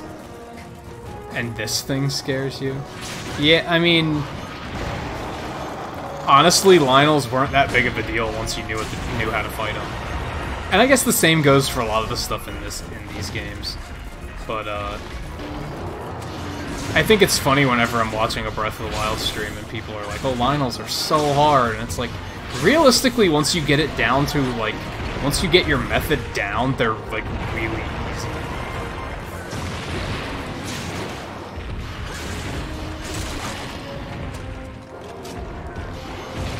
I think, anyway.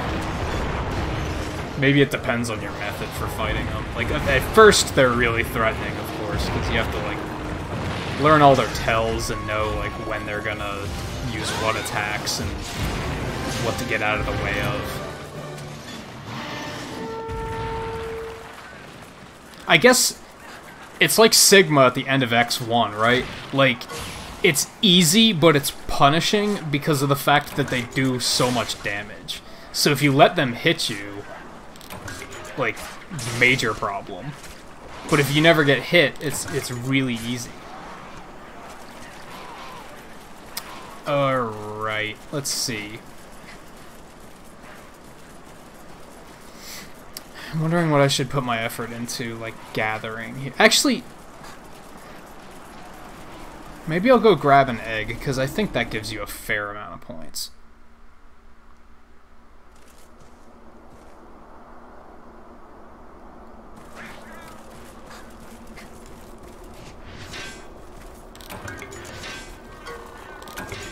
Yeah, Guardians are similar, that they're, like, super menacing, but once you kind of, like, get it, they're no big deal. But I like that they, like, nothing in that game has, like... It's not like you can get a magic item that just makes them easier, you know? Like, that is something I like quite a bit about that game.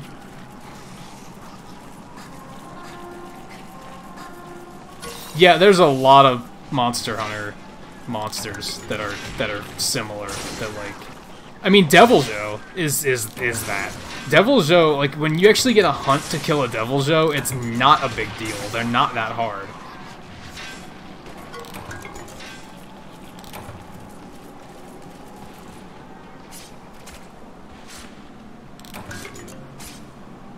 I had more trouble with Diablos than I did with Deviljho, to be honest.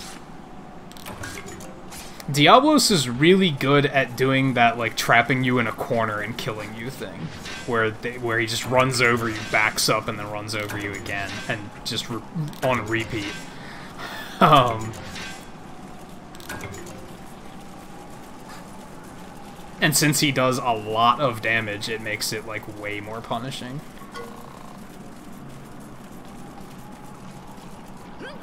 Deviljho is terrifying as a +1. When he shows up when you're trying to fight something else, that's what's scary.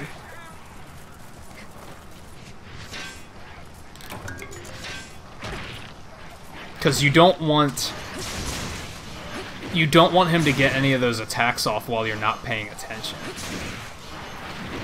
Because it's what we were just talking about. Like, it's easy once you know, like, all of their attacks and know how to dodge them and stuff. But Deviljho is a +1. You're not watching him, so you're not knowing what to dodge. He can sneak up on you and just kill you instantly.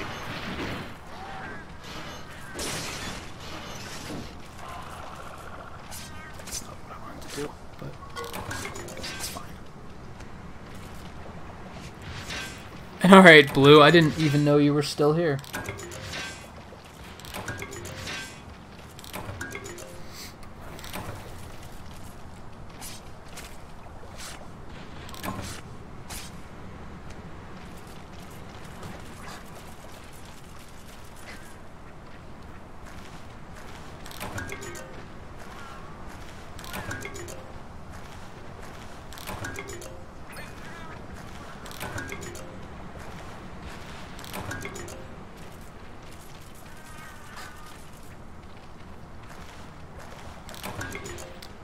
Didn't there... Oh, the nest is over there. I was gonna say, didn't there used to be a nest here, too?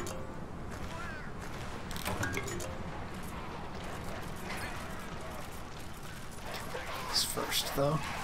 And I should probably ration up as well.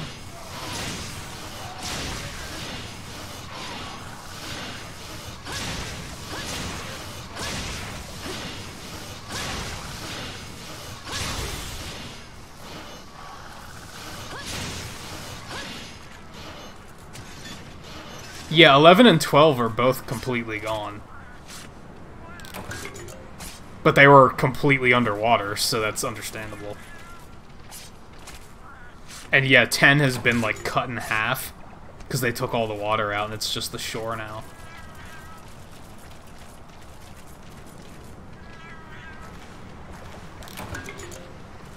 I thought this was an egg nest, whatever.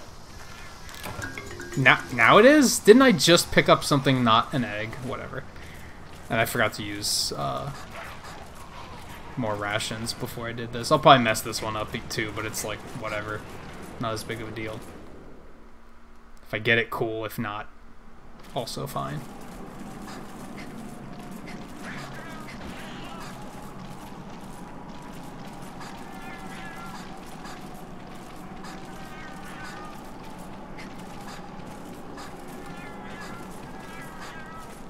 I'm like trying to parse chat, but I don't want to accidentally run out of stamina and drop this damn thing, so. This is actually a shorter trip than it used to be. That's kind of nice. Because in 3, the camp here was like actually off of 2, not off of 1. So this is actually a shorter trip. This is an improvement.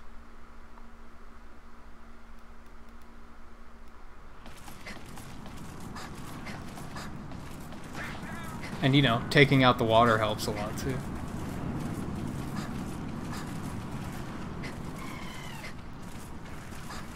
And yeah, we do have 11 likes, which is incredible considering how fucking triggered I just got a couple minutes ago.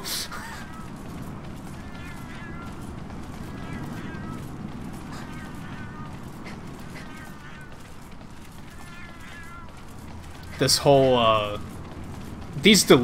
mean, like, this one is I'm choosing to do it here, but the act of, like, picking something up and carrying it, like, all the way to the other side of the map is, like, I've hated this in, like, every single game I've done it in. Wow, I didn't even need that. The toad tears enough, the toad tears were enough.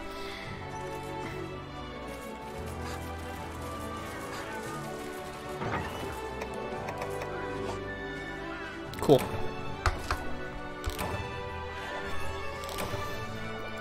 And thank you, Art. Like, I do try and... I do try and shoot for that. To try and play, like, a bunch of different things. That's kind of, like, where I wanted to be with like, as a streamer. Is I wanted to be able to, like, play a variety of things and have people be interested in it no matter what I was playing. And then potentially get introduced to new things.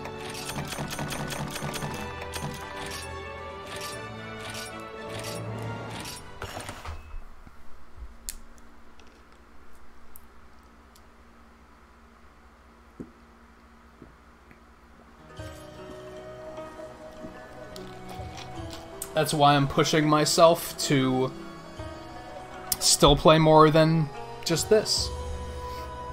Because I'm sure people want to see other stuff, too. So I think I only have Stupid Egg Quest now in rank 3. And if that leads to anything else. Yes. So. Rank 4.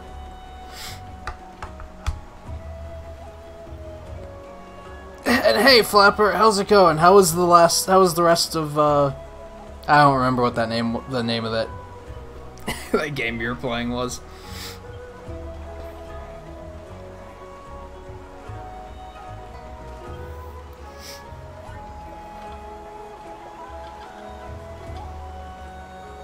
Magical Poppin', that's right.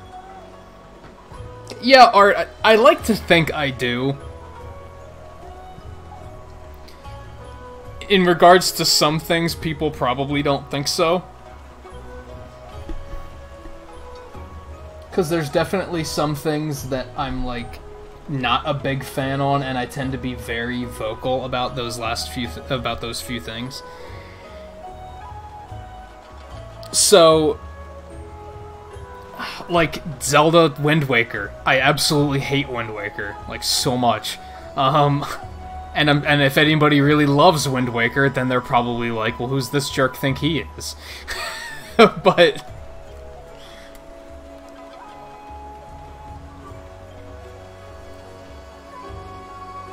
I do try and look at games as what's good and bad.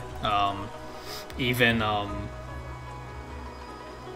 games that I really, really, really like, I try to look at them and say, there are flaws here. It's better to acknowledge what those flaws are than pretend they're not there.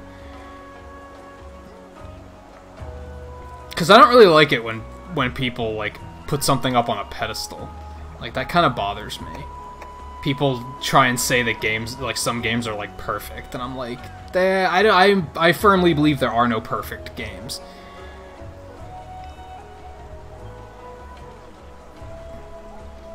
See, I think I remembered that.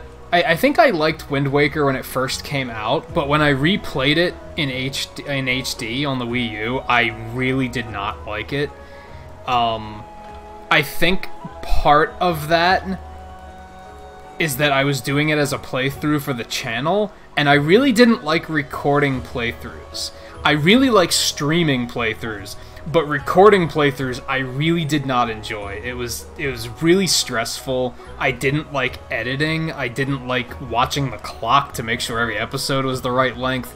It was just, in general, not it wasn't a great experience, and I think that might have hurt my experience with the game. That might have, like, made me dislike it more than I otherwise would have, because I was, like, already on edge.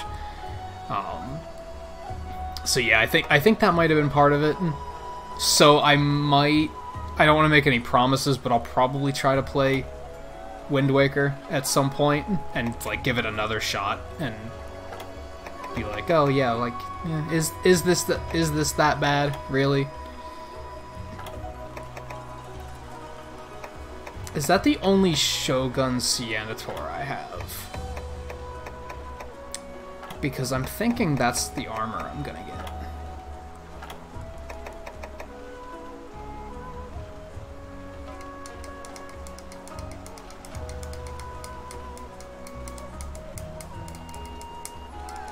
The funny thing about Wind Waker is what I dislike about it isn't what everyone else dislikes about it. Most people are, when I say I don't like Wind Waker, they're like, oh yeah, the sailing and the Triforce hunt, huh? And I'm like, no, that's actually not the part that bothered me. Like, sailing around, I enjoyed.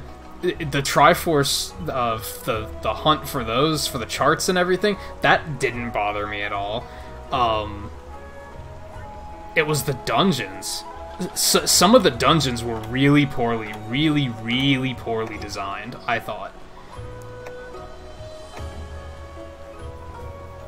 Yeah, I don't know if you were here, Riley. I was talking about that at the beginning of the stream. I have like 3 different armors. I've been like, ooh, like, are these the ones I want to do?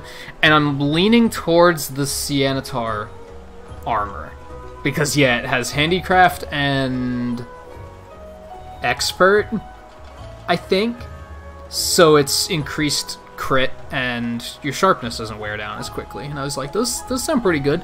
The other ones also sound good, but I think they might not be that good for Switch X when you really sit down and think about it.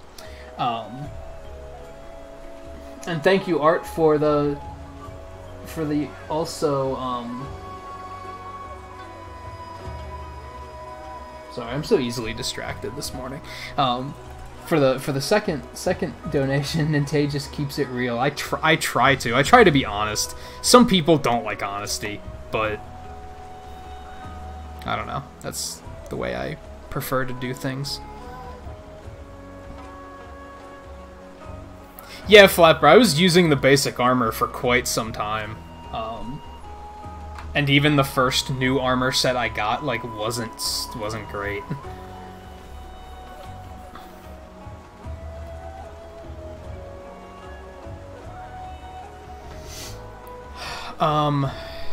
Yeah, I kind of want to go with the Senator armor. The other one I was looking at was Yangaruga, which has earplugs and fencing. Which, fencing is, like, you don't get deflected as frequently, but I feel like that's kind of stupid for Switch Axe, because when you're in blade form in Switch Axe, you're already naturally, like, piercing tougher hides. So I feel like that's kind of redundant and not great. I think, like, it sounds good, but it's probably not as good as it could be. And then the other one was Volvidon, which had quick charge, is that what it's called? Which would make my gauge fill faster, but I don't think I have that much trouble with my gauge running out, especially since I have the one art that just refills it instantly. And yeah, that's the appealing thing about Garuga, is because of, yeah, how many times has a roar gone off and delay and canceled my art? That is the appealing thing about earplugs. I don't know, is Streamlabs down? I saw the second donation.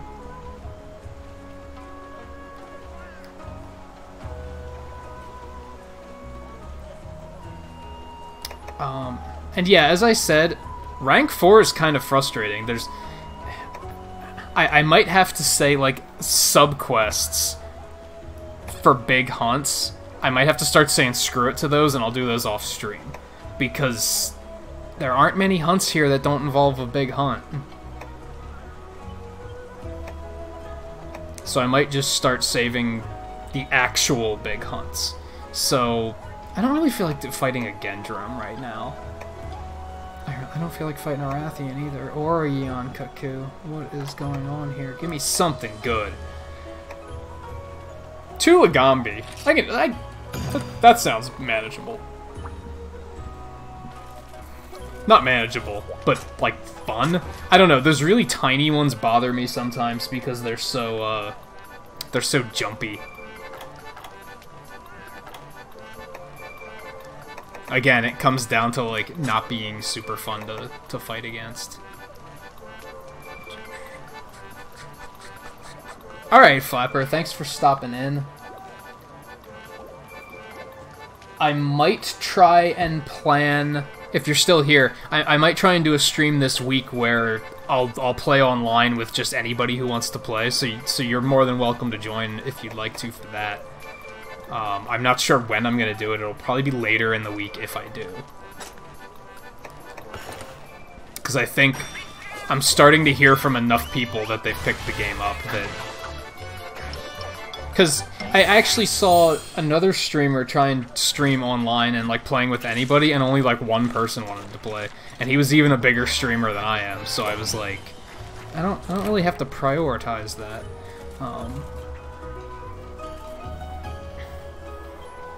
I mean, my goal is to be further along than everybody else is, so that I can kind of help everyone out, and not worry about messing up my own progression. So if you're just starting out, that's fine. Like, I'm willing to help out and get you started. I mean, I'm only rank 2 right now, so.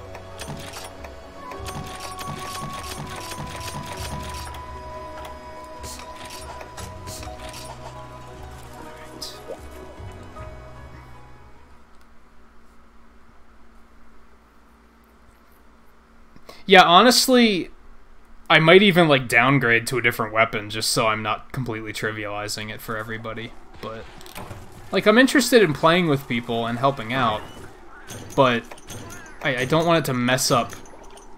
Like, Eno and I have, like, mirrored progression right now, and I'm not looking... I don't want to get off the rails and, like, accidentally progress and then have a hard time figuring out what he needs to catch up. So I'd rather keep that mirrored if I can.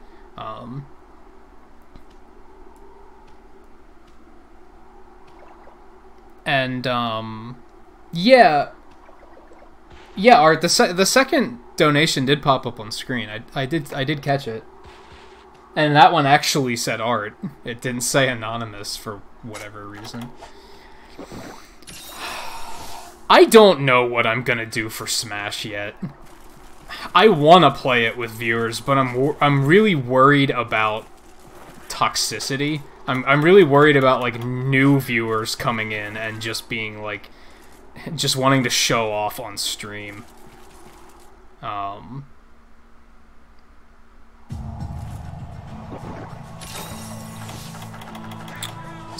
I think I'm gonna wing it. I think I'll start by just saying, okay, anyone can play.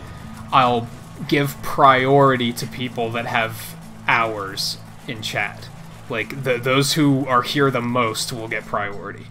And then if it becomes enough of a problem where I have a bunch of people showing up and they're just, like, they're just whining to play, and they're toxic and bad sports and they're just like trash talking and everything, then I might turn around and say, okay, you have to have a certain number of hours to even play. Like if you just got here, you can't play. Period. Like, yeah, if that becomes a problem, it might come to that. And then if it's an even bigger problem beyond that, I might start doing it, like, via Discord, like, unlisted streams, and, like, only regulars can come. I'd rather it not come to that, because I feel like, what's the point at that point? I mean, it's not like that, because... like, it would still be worth doing it just for the sake of the community, but...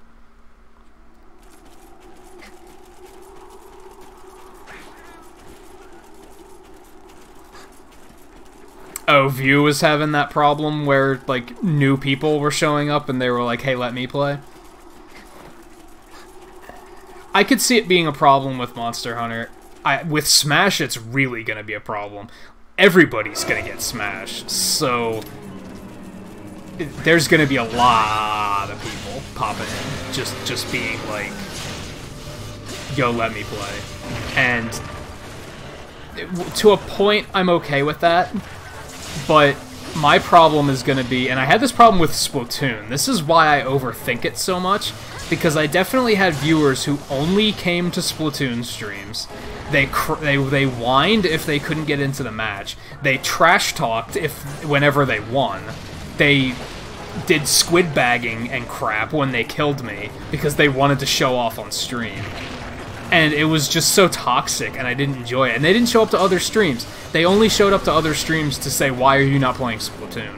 And I got sick of it. It's why I stopped playing Splatoon on streams, because, like, it made it not fun for me.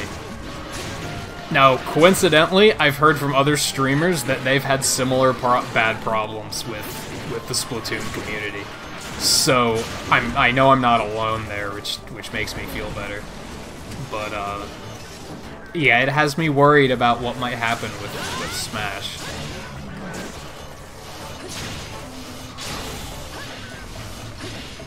I had a small problem with Mario Tennis because of the same thing.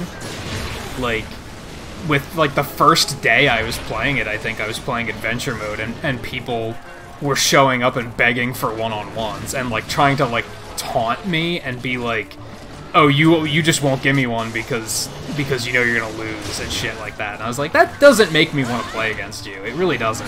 I have no desire to, like, prove that I'm better than you or anything. So, that, like, and I think I told them that at one point, you're never gonna get a match if that's the way you act.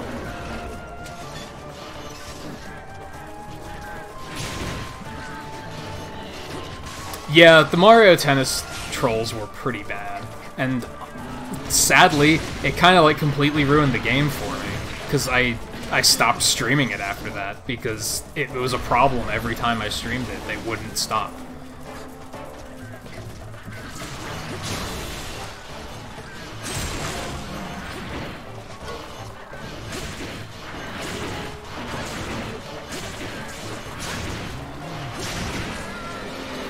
But, yeah, I overthink it a lot about how I'm gonna handle doing Smash Brothers, because I do want to play it with viewers, but I'm acknowledging the fact that there will be problems, and I have to prepare for them in advance. I guess I don't have to. There's no problem with being reactive about it. I'd rather be proactive if I can manage, though.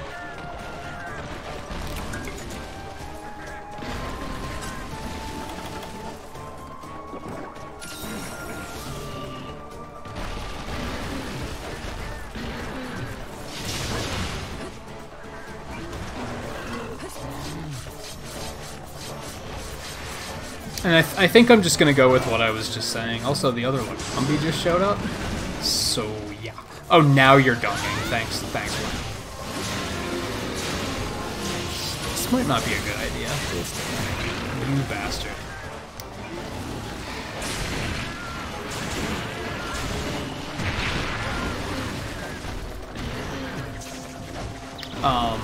Yeah, I'm probably gonna go with that. I'm probably gonna start with saying, okay, well, donators or patrons are gonna get, like, first priority at playing. And then after that, it's going to be based on how many hours people have been watching the stream. And then if problems happen, I'll say, okay, you got to have a certain amount of hours to get in. Which I already have it set up, like I already have the ranks set for that stuff.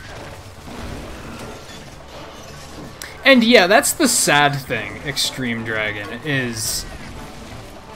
I would say most Splatoon streams, there was not a problem. It was definitely the minority of streams where problems were had. It wasn't like every single stream. Even when I streamed Paladins that once, it went pretty well. I didn't deal with anyone being super toxic. Like, it was an enjoyable time. The reason I haven't continued playing Paladins is because I don't want people to, like... I felt like I was doing it for the views more than anything. Like, I wasn't really wanting to play it. I was just doing it because, wow, a lot of people are watching this. But I also... I'm more so into this atmosphere of me playing something and hanging out with you guys. The multiplayer... Like, it didn't do it for me as much as this does.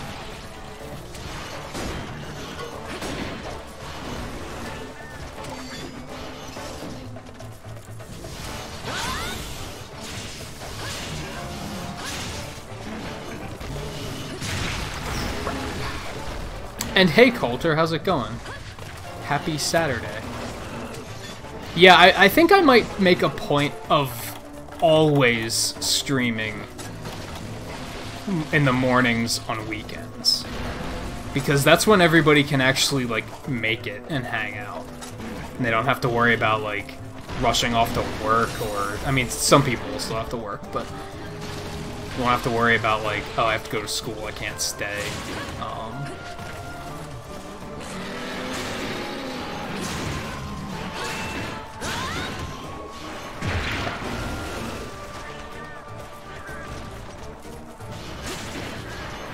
And yeah, Art, I'm very much that type of player when it comes to Smash. I don't have a main or anything. There's too many damn characters. How could you pick just one? Or just two? Like, how? How could you possibly do that? That's why I really like the Smashdown mode that they have, where once a character's used, they're taken out, and you can't use them again. Because that's very much like the way I play it, so... I just hope it's available online. It's gonna make me grumpy if it isn't.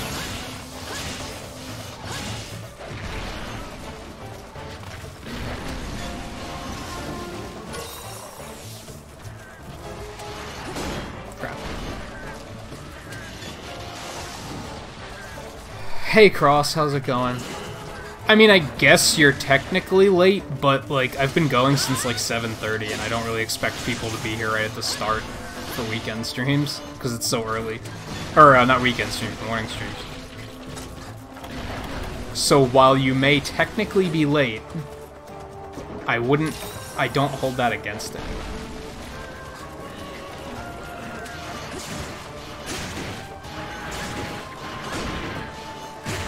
And yeah, Art, like, Funk can attest to this, because I've played, like, we know each other, like, I don't like using the term in real life, because I feel like I know everybody in real... Like, this is real life. But, like, we know each other, like, personally, so we have played Smash Brothers together. I would like to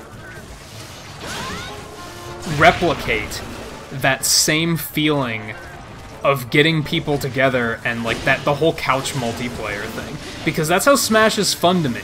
It's getting together with friends and having some good laughs. That's how it's fun.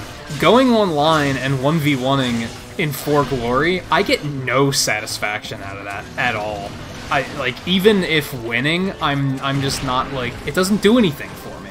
Like, it's not any more fun or anything. I might as well just be playing against computers. There's no difference to me. And I think some people don't get that, but I'm not competitive like that.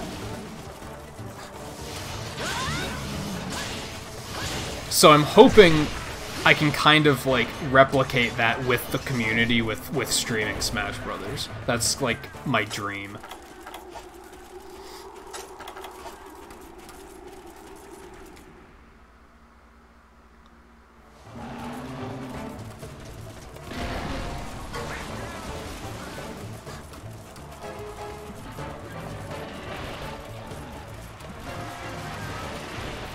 See, I didn't even play much of Smash 4 online because it wasn't very good.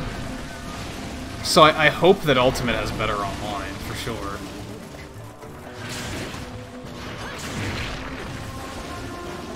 That and, like, a lot of my like, online friends, like, aren't really... Like, they kind of outgrew Smash Brothers, so I never really played with them much for 4.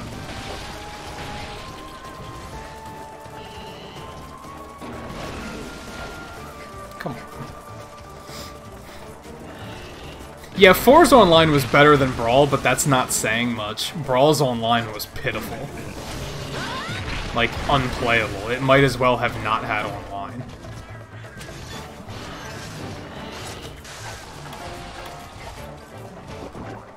This one's doing a lot of damage to me. He must be a big one.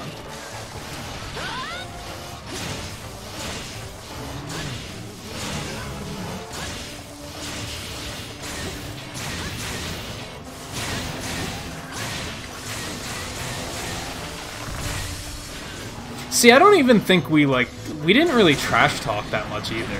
And I think, like, I'm kind of picky about who I play games like that with because of that. Because, like I said, I'm not competitive. So anybody who is super competitive, there's not compatibility there. Because they're going to be trash talking and I'm just going to be like, eh. Like, I don't care. Like I said, I don't have the desire to, like, prove my superiority or anything and be like...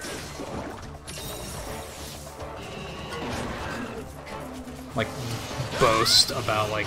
Whenever we played Smash before I moved, I liked seeing other people do cool things, too, was the thing. It was never like, oh man, I lost, so to hell with everyone, because that's all that matters. It was always like, oh wow, you got how many kills that match? Like, good work. Like, I don't know, like, I'm just a good sport like that, I guess.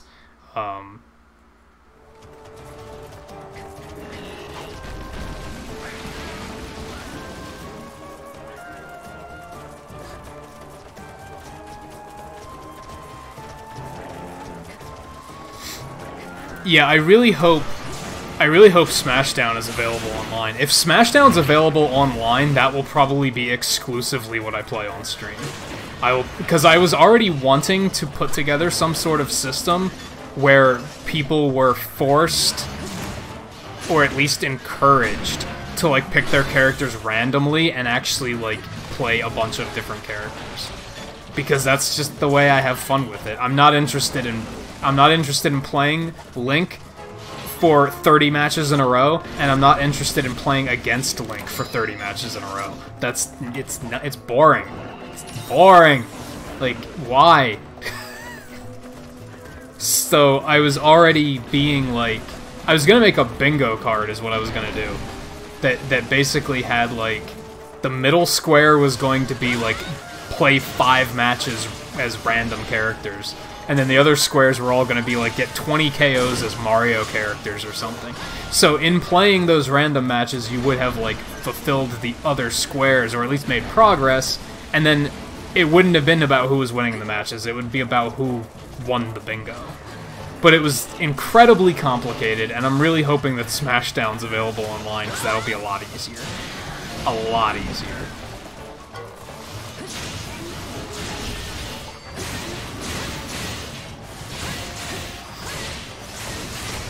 Bye.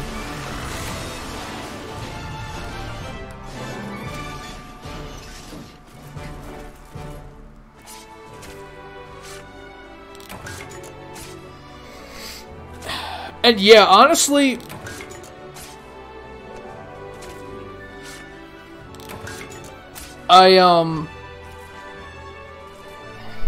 like, not to be, like, horn-tooting, but, like, ever since the days of Melee, I definitely had one of those situations where, like, everybody I knew locally was always like, wow, you're so good at this. And, like, realistically, I'm not that good. I'm, like, above average at best. But I never really had competition, so I didn't really like being super competitive because what was the point? Like, I could have said, okay, Smash 4's out, we're only gonna do 1v1s. I probably would have won like 90 to 95% of the matches. So it wouldn't have been fun. Like, because I don't get any joy out of that.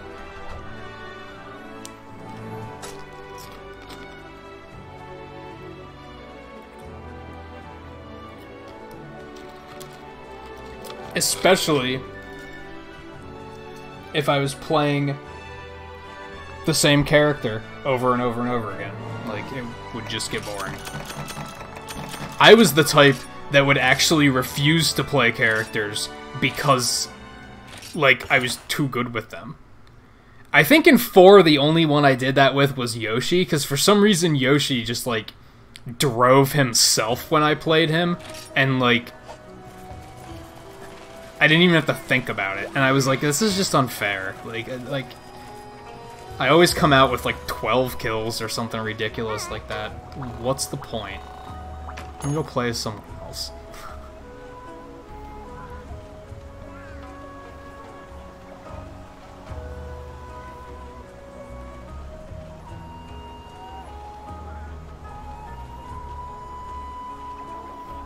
And hey, Donut, how's it going? And yes and no. The Monster Hunter hype is real. This is probably, like, this isn't going to be the only thing I play for, like, the coming weeks, but it's going to be a lot of it. That's just, like, the reality. It's 9:45. I should probably wrap up soon. I think I'm going to do maybe, like, one more hunt.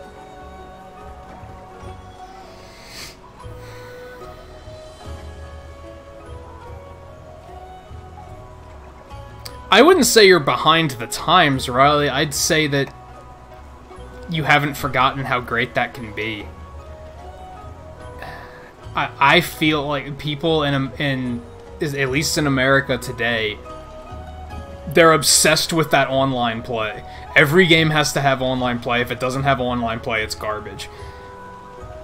To an extent, I get that, because I have more friends online than I do locally to play with. So, some games, yeah, if it doesn't have online multiplayer, I don't care. But I still appreciate that environment of getting friends together and playing a game and having good laughs. And a lot of people don't appreciate that anymore, which is really sad. They just want their online play.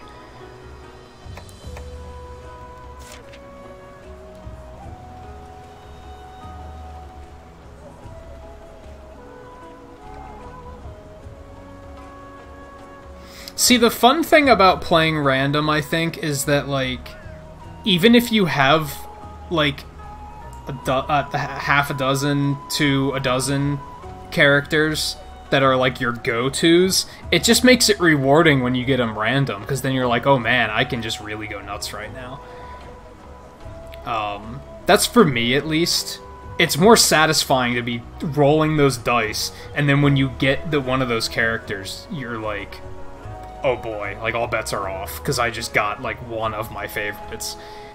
Which is a lot more exciting than picking them manually and potentially having the people you're playing against being like, God, you're playing this guy, and competition breeds toxicity, and I don't think as many people think it's as fun as they want people to believe. Maybe 2 Royal Ludroths? I don't know if I want to do another 2 for...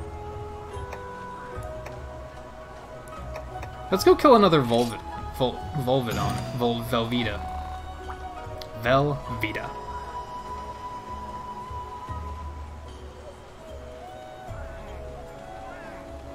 And yeah, I think the lemon thing needs to stop. That was literally, like, never funny. And Blue's not even here right now. So... it's just coming off as meme spam. And, like, nobody's laughing.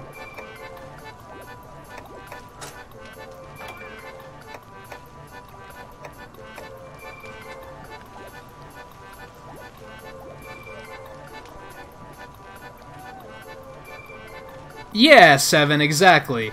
Competition can be good if everybody are good sports about it, but yeah, it can very quickly turn into bullying and toxicity, and I don't think anybody finds that fun. Some people will say they find it fun, but I firmly believe they're lying. They're only saying they find it fun so that people don't bully them further. Because if you say, like, oh, why are you being mean to me? They're just gonna be like, oh, what's the matter? You can't take it? To hell with that mentality. It's toxic, terrible garbage.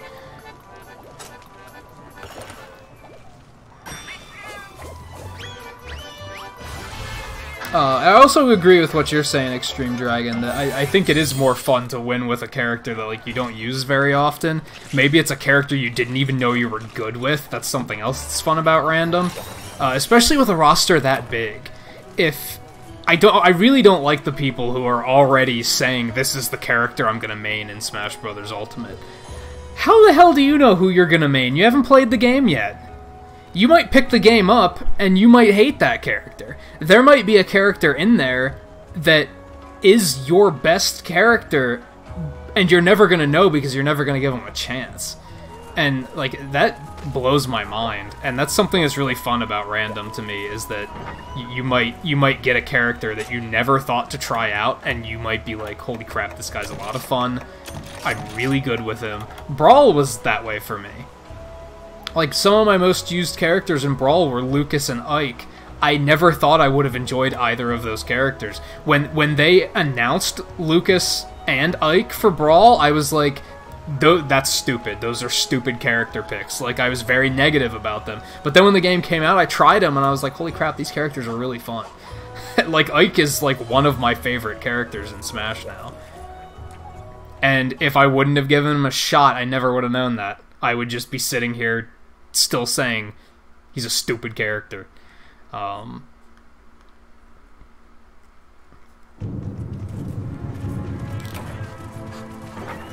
It kind of goes back to the whole thing I always go on about with, like, giving a lot of things a chance. Giving different games a chance. Giving different movies a chance. Giving different foods a chance.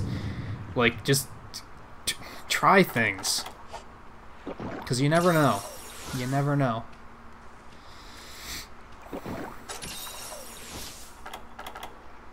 Yeah, you see...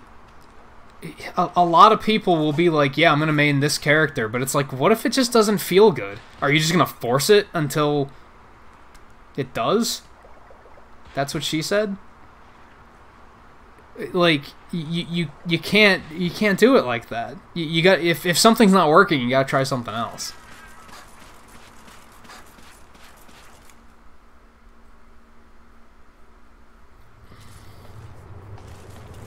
Even if it's like, oh man, Luigi's terrible in Smash Brothers. I tried him in Melee, I hated him. I tried him in Brawl, I hated him. I tried him in 4, I hated him. So what? Try him again. Things change. You might really like him now. Give it a shot. I like it. Already forgotten what I'm doing. I'm looking for Evolvedon. Okay. Why am I mining? Who knows?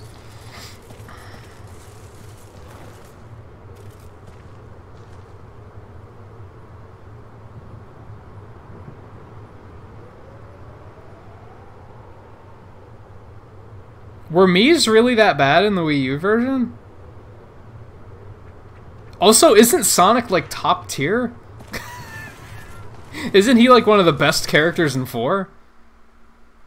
I'm pretty sure he's, like, top 7 or something. Or do you mean you are not good with them?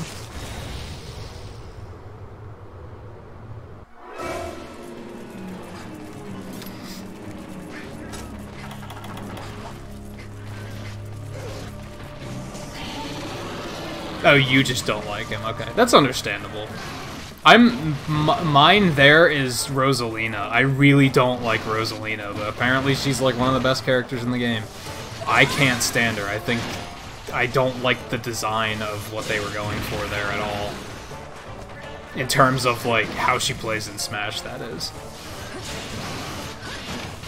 Interesting concept, but I think the execution sucked. Chat kills. Yeah, like, I had a friend that did that too, where they only picked characters that they liked. Like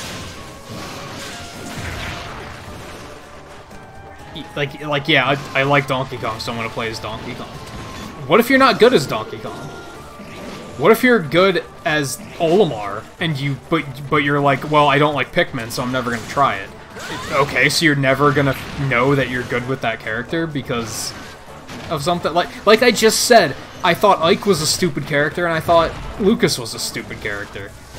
I still tried them, and then I found out though that they were really fun. Now I don't play Lucas in 4 anymore, but I do still play Ike. He's still a lot of fun.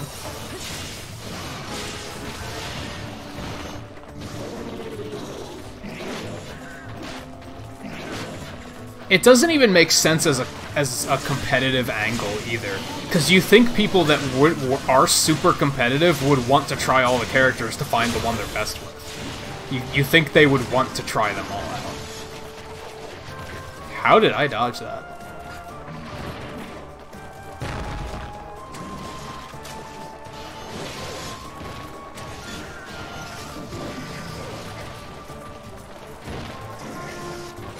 I really hated Sonic in Brawl. I thought he was like really I didn't think he was a good character in Brawl. In 4 I can actually use him to some degree of success. And it's fun. Like Brawl, it felt like it was impossible to get kills with him. And it wasn't terribly fun. I'm not sure exactly what they changed, but I think they did improve him in 4 a lot.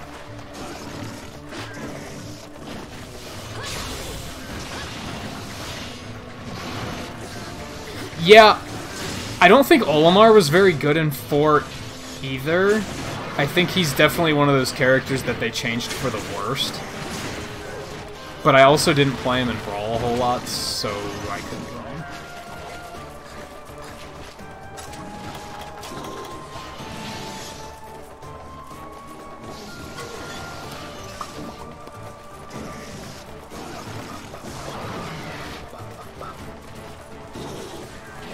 And I think trying the characters that you like is like a good way to start, especially since the roster's so big, because like it would be kind of dumb to like boot up Smash for the first time and play random, because well, this might not work with Ultimate because we don't know exactly how the character unlocks are gonna go. So there might not be that many characters, but if you were to go buy Smash 4 right now, having never played Smash 4, you start the game with like 40-some characters. You gotta start somewhere. You gotta narrow it down for yourself and be like, okay, I'll start with this character. Because going random and just going random until you find a character that you think is really fun, that could take forever with that amount of characters.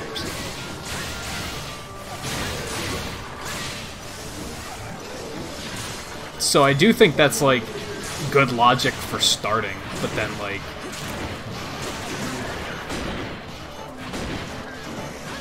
I'm the type of person that thinks if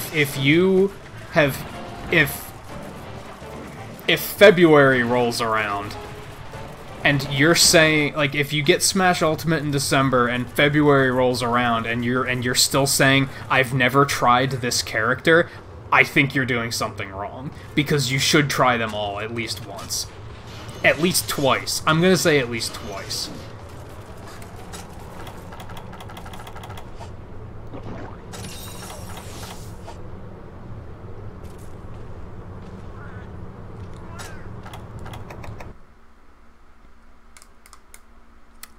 I'm kind of falling behind, so I'm catching up quick.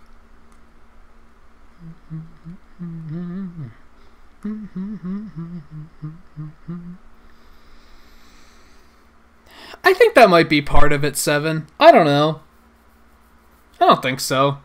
Because no super competitive dude wants to say that they're a badass with Rosalina either, and she's like top tier. So... But I kind of get what you mean. That's why I don't believe in tier lists, for the record, because I look at the Smash tier list, I look at the characters on the bottom tier, and I think that's because nobody's trying them. Like, nobody's playing them. And the fact that the tier list evolves is just proof of that, I think. Because someday, somebody's going to pick up, like, Zelda and find some ridiculous tech for her, and she's going to skyrocket, and then it's going to change everything, because people are going to have to adapt to that new meta. And it's like, so that's not actually a ranking of how good characters are. Like, it isn't. The way I see that is when I look at a character down on the low on the list, I'm like, that's because people haven't discovered how to use them well yet. And I saw it happen with Brawl. When Brawl came out, I thought Wario was a really good character, and everybody else was like, no, he's bottom tier. Same with King Dedede. I was like, King Dedede's really good, and competitive players were like, nah, he sucks, he's terrible. Couple years later, they were now top tier characters because people actually learned how to use them. And it's like, people just had to freaking try it, and they don't want to try it.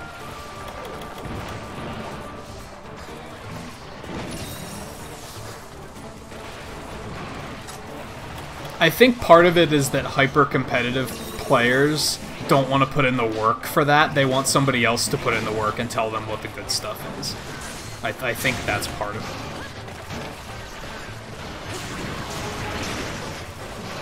That was interesting.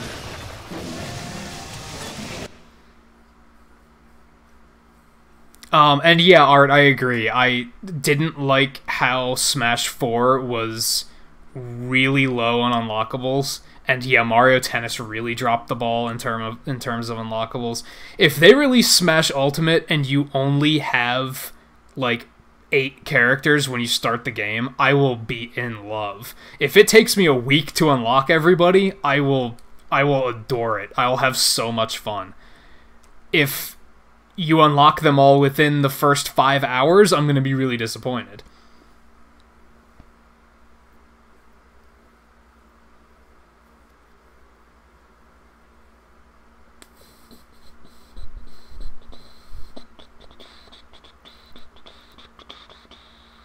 Yes, Riley. Monster Hunter 3U is on the 3DS and the Wii U. They can even play together, which is kind of interesting.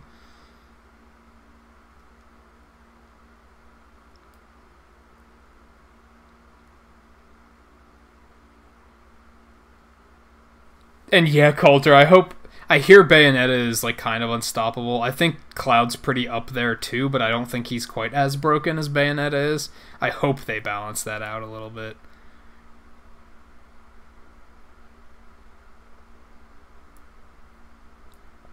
Hey Scoobs, how's it going? And Mike as well. Happy Saturday to both of you.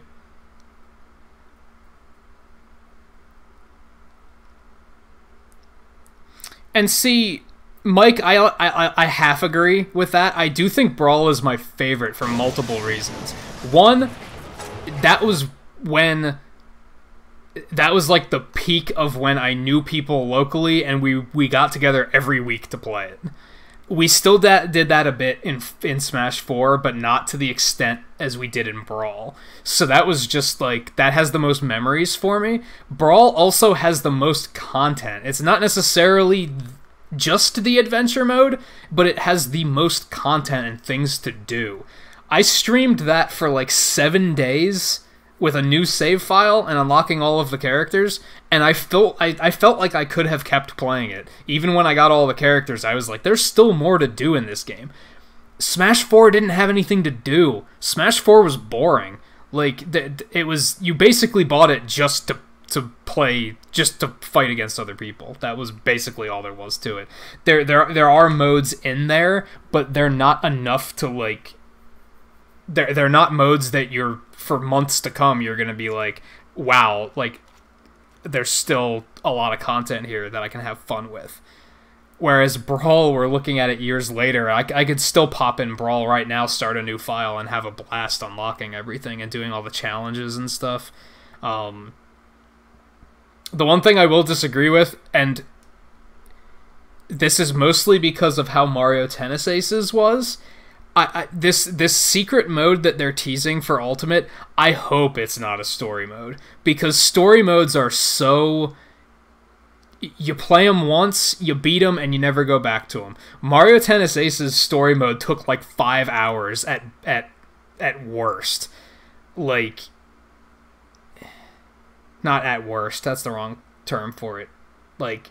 At best, it was hilariously short, and then once you finished it, there was no reason to ever go back to it. So why are they putting that sort of money into developing a mode like that when there's no lifespan to it?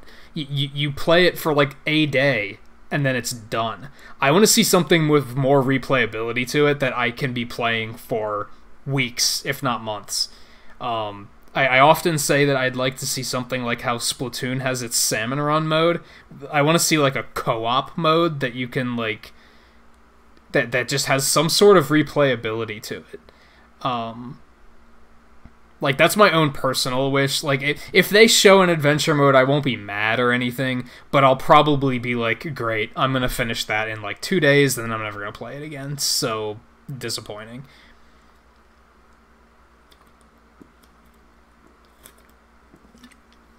Now, something that does get me excited, I was talking to a friend about this last night. I don't know if anybody's talking about the fact that there's a very high chance that we might see boss battles coming back in Smash Ultimate.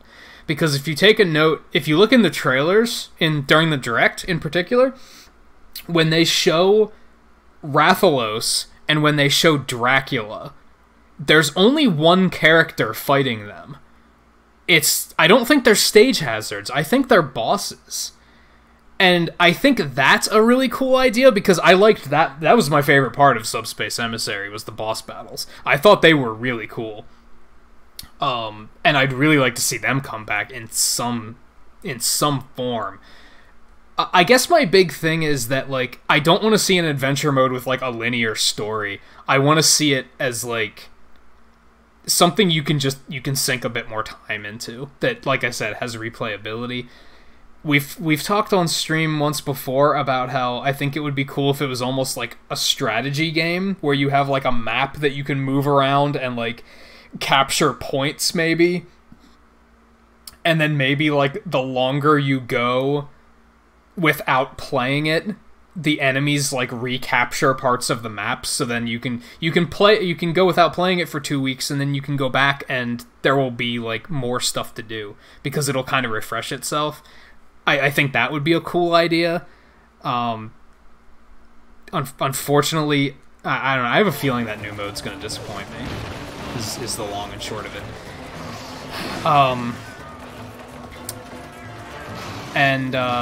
Yes, Scoob, sorry, I was on such a rant there that I haven't even been paying attention to the game I've been playing. Yeah, I am using Striker Switch Axe. I do think it's pretty good. I think Aerial Switch Axe is good too. I tried that in the demo and I was pretty happy with it. The Switch Axe abilities, like the arts I have equipped, like they have a lot of cool synergy with them. Unfortunately, I don't get to use it very often when I'm playing alone because I can't get monsters to sit still. But when I'm playing online and we're like knocking stuff down a lot, I can do some pretty crazy things. Let's see if I can get that going, actually. Let's do this. You jerk.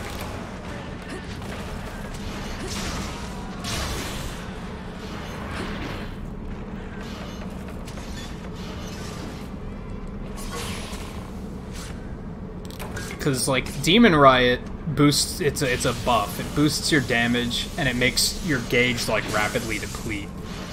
And it also powers up Trance Slash. And then I also have Energy Charge, so that I can instantly refill my gauge. If I stay on top of things, I can basically keep Demon Riot available constantly and never run out. It's way better in multiplayer. Like, I do some ridiculous damage in multiplayer. It's crazy.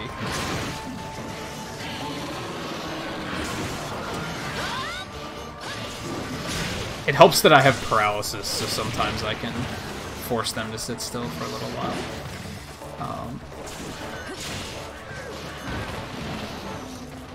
No, they said that Rathalos appears as a boss and an assist trophy. I don't know about Dracula. I'd have to rewatch that part. Where do you think you're going? Can I go through that? No, I can't. Cheater.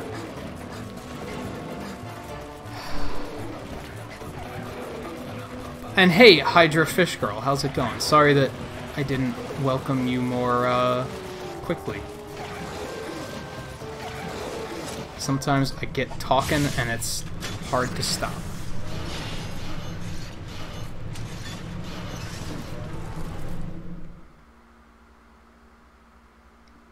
Yeah, I tried Valor in the demo. I don't remember what weapon I tried it with, but I remember thinking this is probably really good for longsword and greatsword, and what was the other one I was thinking of that would be good for it? Damn it. Dracula might be both, to be fair, Mike. But I don't think there's actually a Monster Hunter stage. They didn't say... Oh, there's a Monster Hunter stage. They specifically say, actually, that Rathalos appears as a boss. And I don't... For some reason, I don't think people are actually reading into that. Or they're just assuming, oh, we're getting Subspace 2, and that's... Of course, it's going to have boss battles.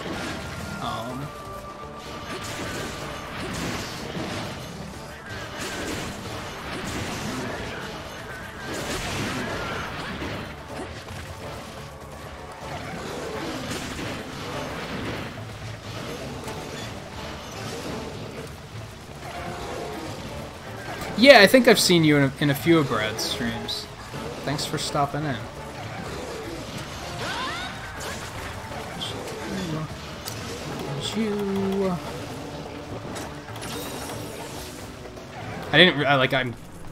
The art synergy I was just going on about, like, it doesn't work as well in single player.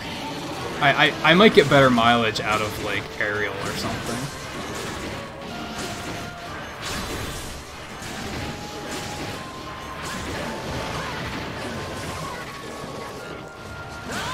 To do this, since I have, like... Never mind. No, he's dead anyway. Please. Yeah, part of Valor is that I didn't fully understand it in the demo, but then I read up about it later, and I was like... I understood it more, and I was like, that sounds like it could be really good.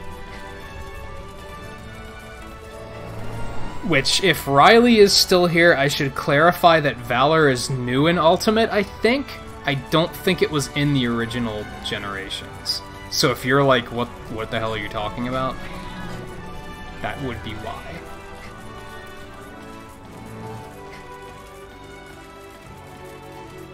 I think Alchemist is also new. I think those are the two new ones. Again, I could be wrong.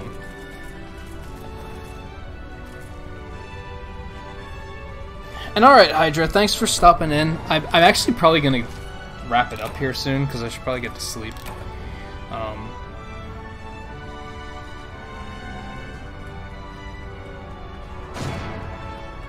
And Coulter, I swear, if we get more than... If we get a 5th Marth, I'm gonna be legit triggered.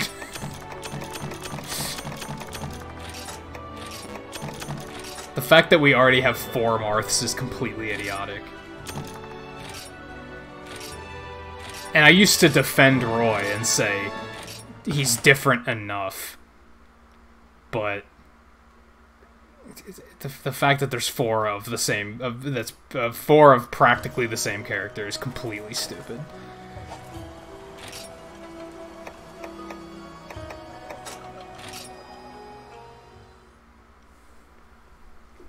Marth, Lucina, Roy, and Crom. Crom is technically an echo of Roy.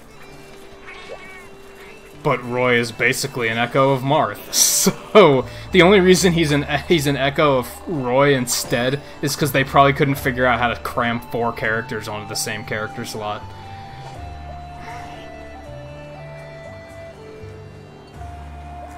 Oh, you didn't pick up Ultimate yet? I definitely recommend it. I have really been enjoying myself so far. Yeah, you can transfer your data from Generations. I didn't play Generations, which is why I didn't.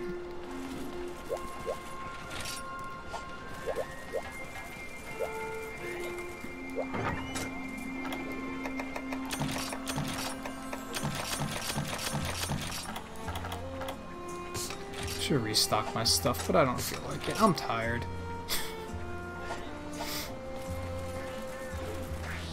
I got a good amount of stuff done today.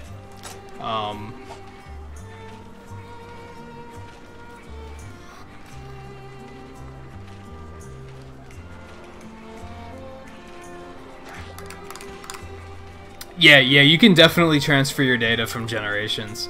I like that they did that, but I kind of wish they would have just, like, let Generations owners, like, buy a DLC upgrade to Ultimate. I think it's kind of shitty that they have to spend $60 on a whole new game. Especially if they're transferring their data and bypassing a lot of the content. Like, that's really a really silly, backwards business decision, I think. Unfortunately, people who are into it that much are probably gonna have no problem paying it anyway, so they probably think they can get away with it.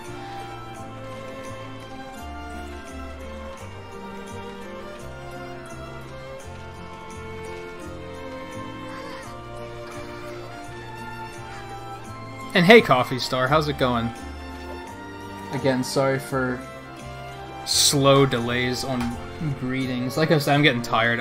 I think I'm gonna dig up a raid target. So I hope you guys would join me on that. I don't know who's live though, so let me take a look at that. I will be live. That's perfect, but he might be playing Fortnite. No, he's still playing Mario Kart. It's perfect. Love it. Yeah, so I'll be streaming again tonight. I'm gonna go back. I'm gonna take a Monster Hunter break finally. I'm gonna go back and finish Kirby's Return to Dreamland.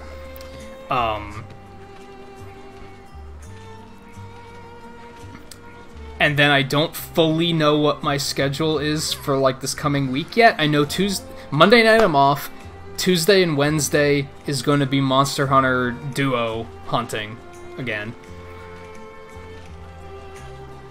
And then I think Saturday is off. So, like, Sunday, Thursday, and Friday are all, like, unspoken for. I haven't decided what we're doing yet. I'm going to think about that. I'm probably going to ask you guys tonight, anyone who shows up for Kirby, I'm probably going to ask you, like, hey, what do you feel like seeing?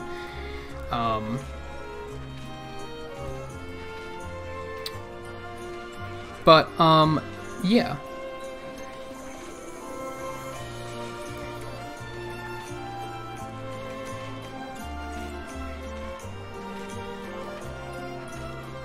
Yeah, this is also the first one that they've put on consoles, that they've ported to consoles, that they've charged $60 for. I don't think 3 Ultimate was that expensive. I think that was only like 40 or 50 maybe.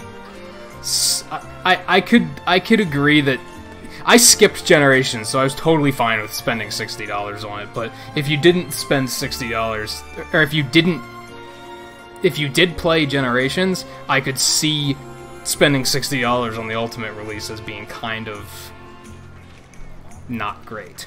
But anyway, let me stop rambling. Like I said, I'll be back tonight for Kirby's Return to Dreamland.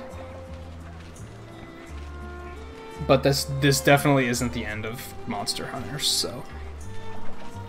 Monster Hunter Generations came out on 3DS.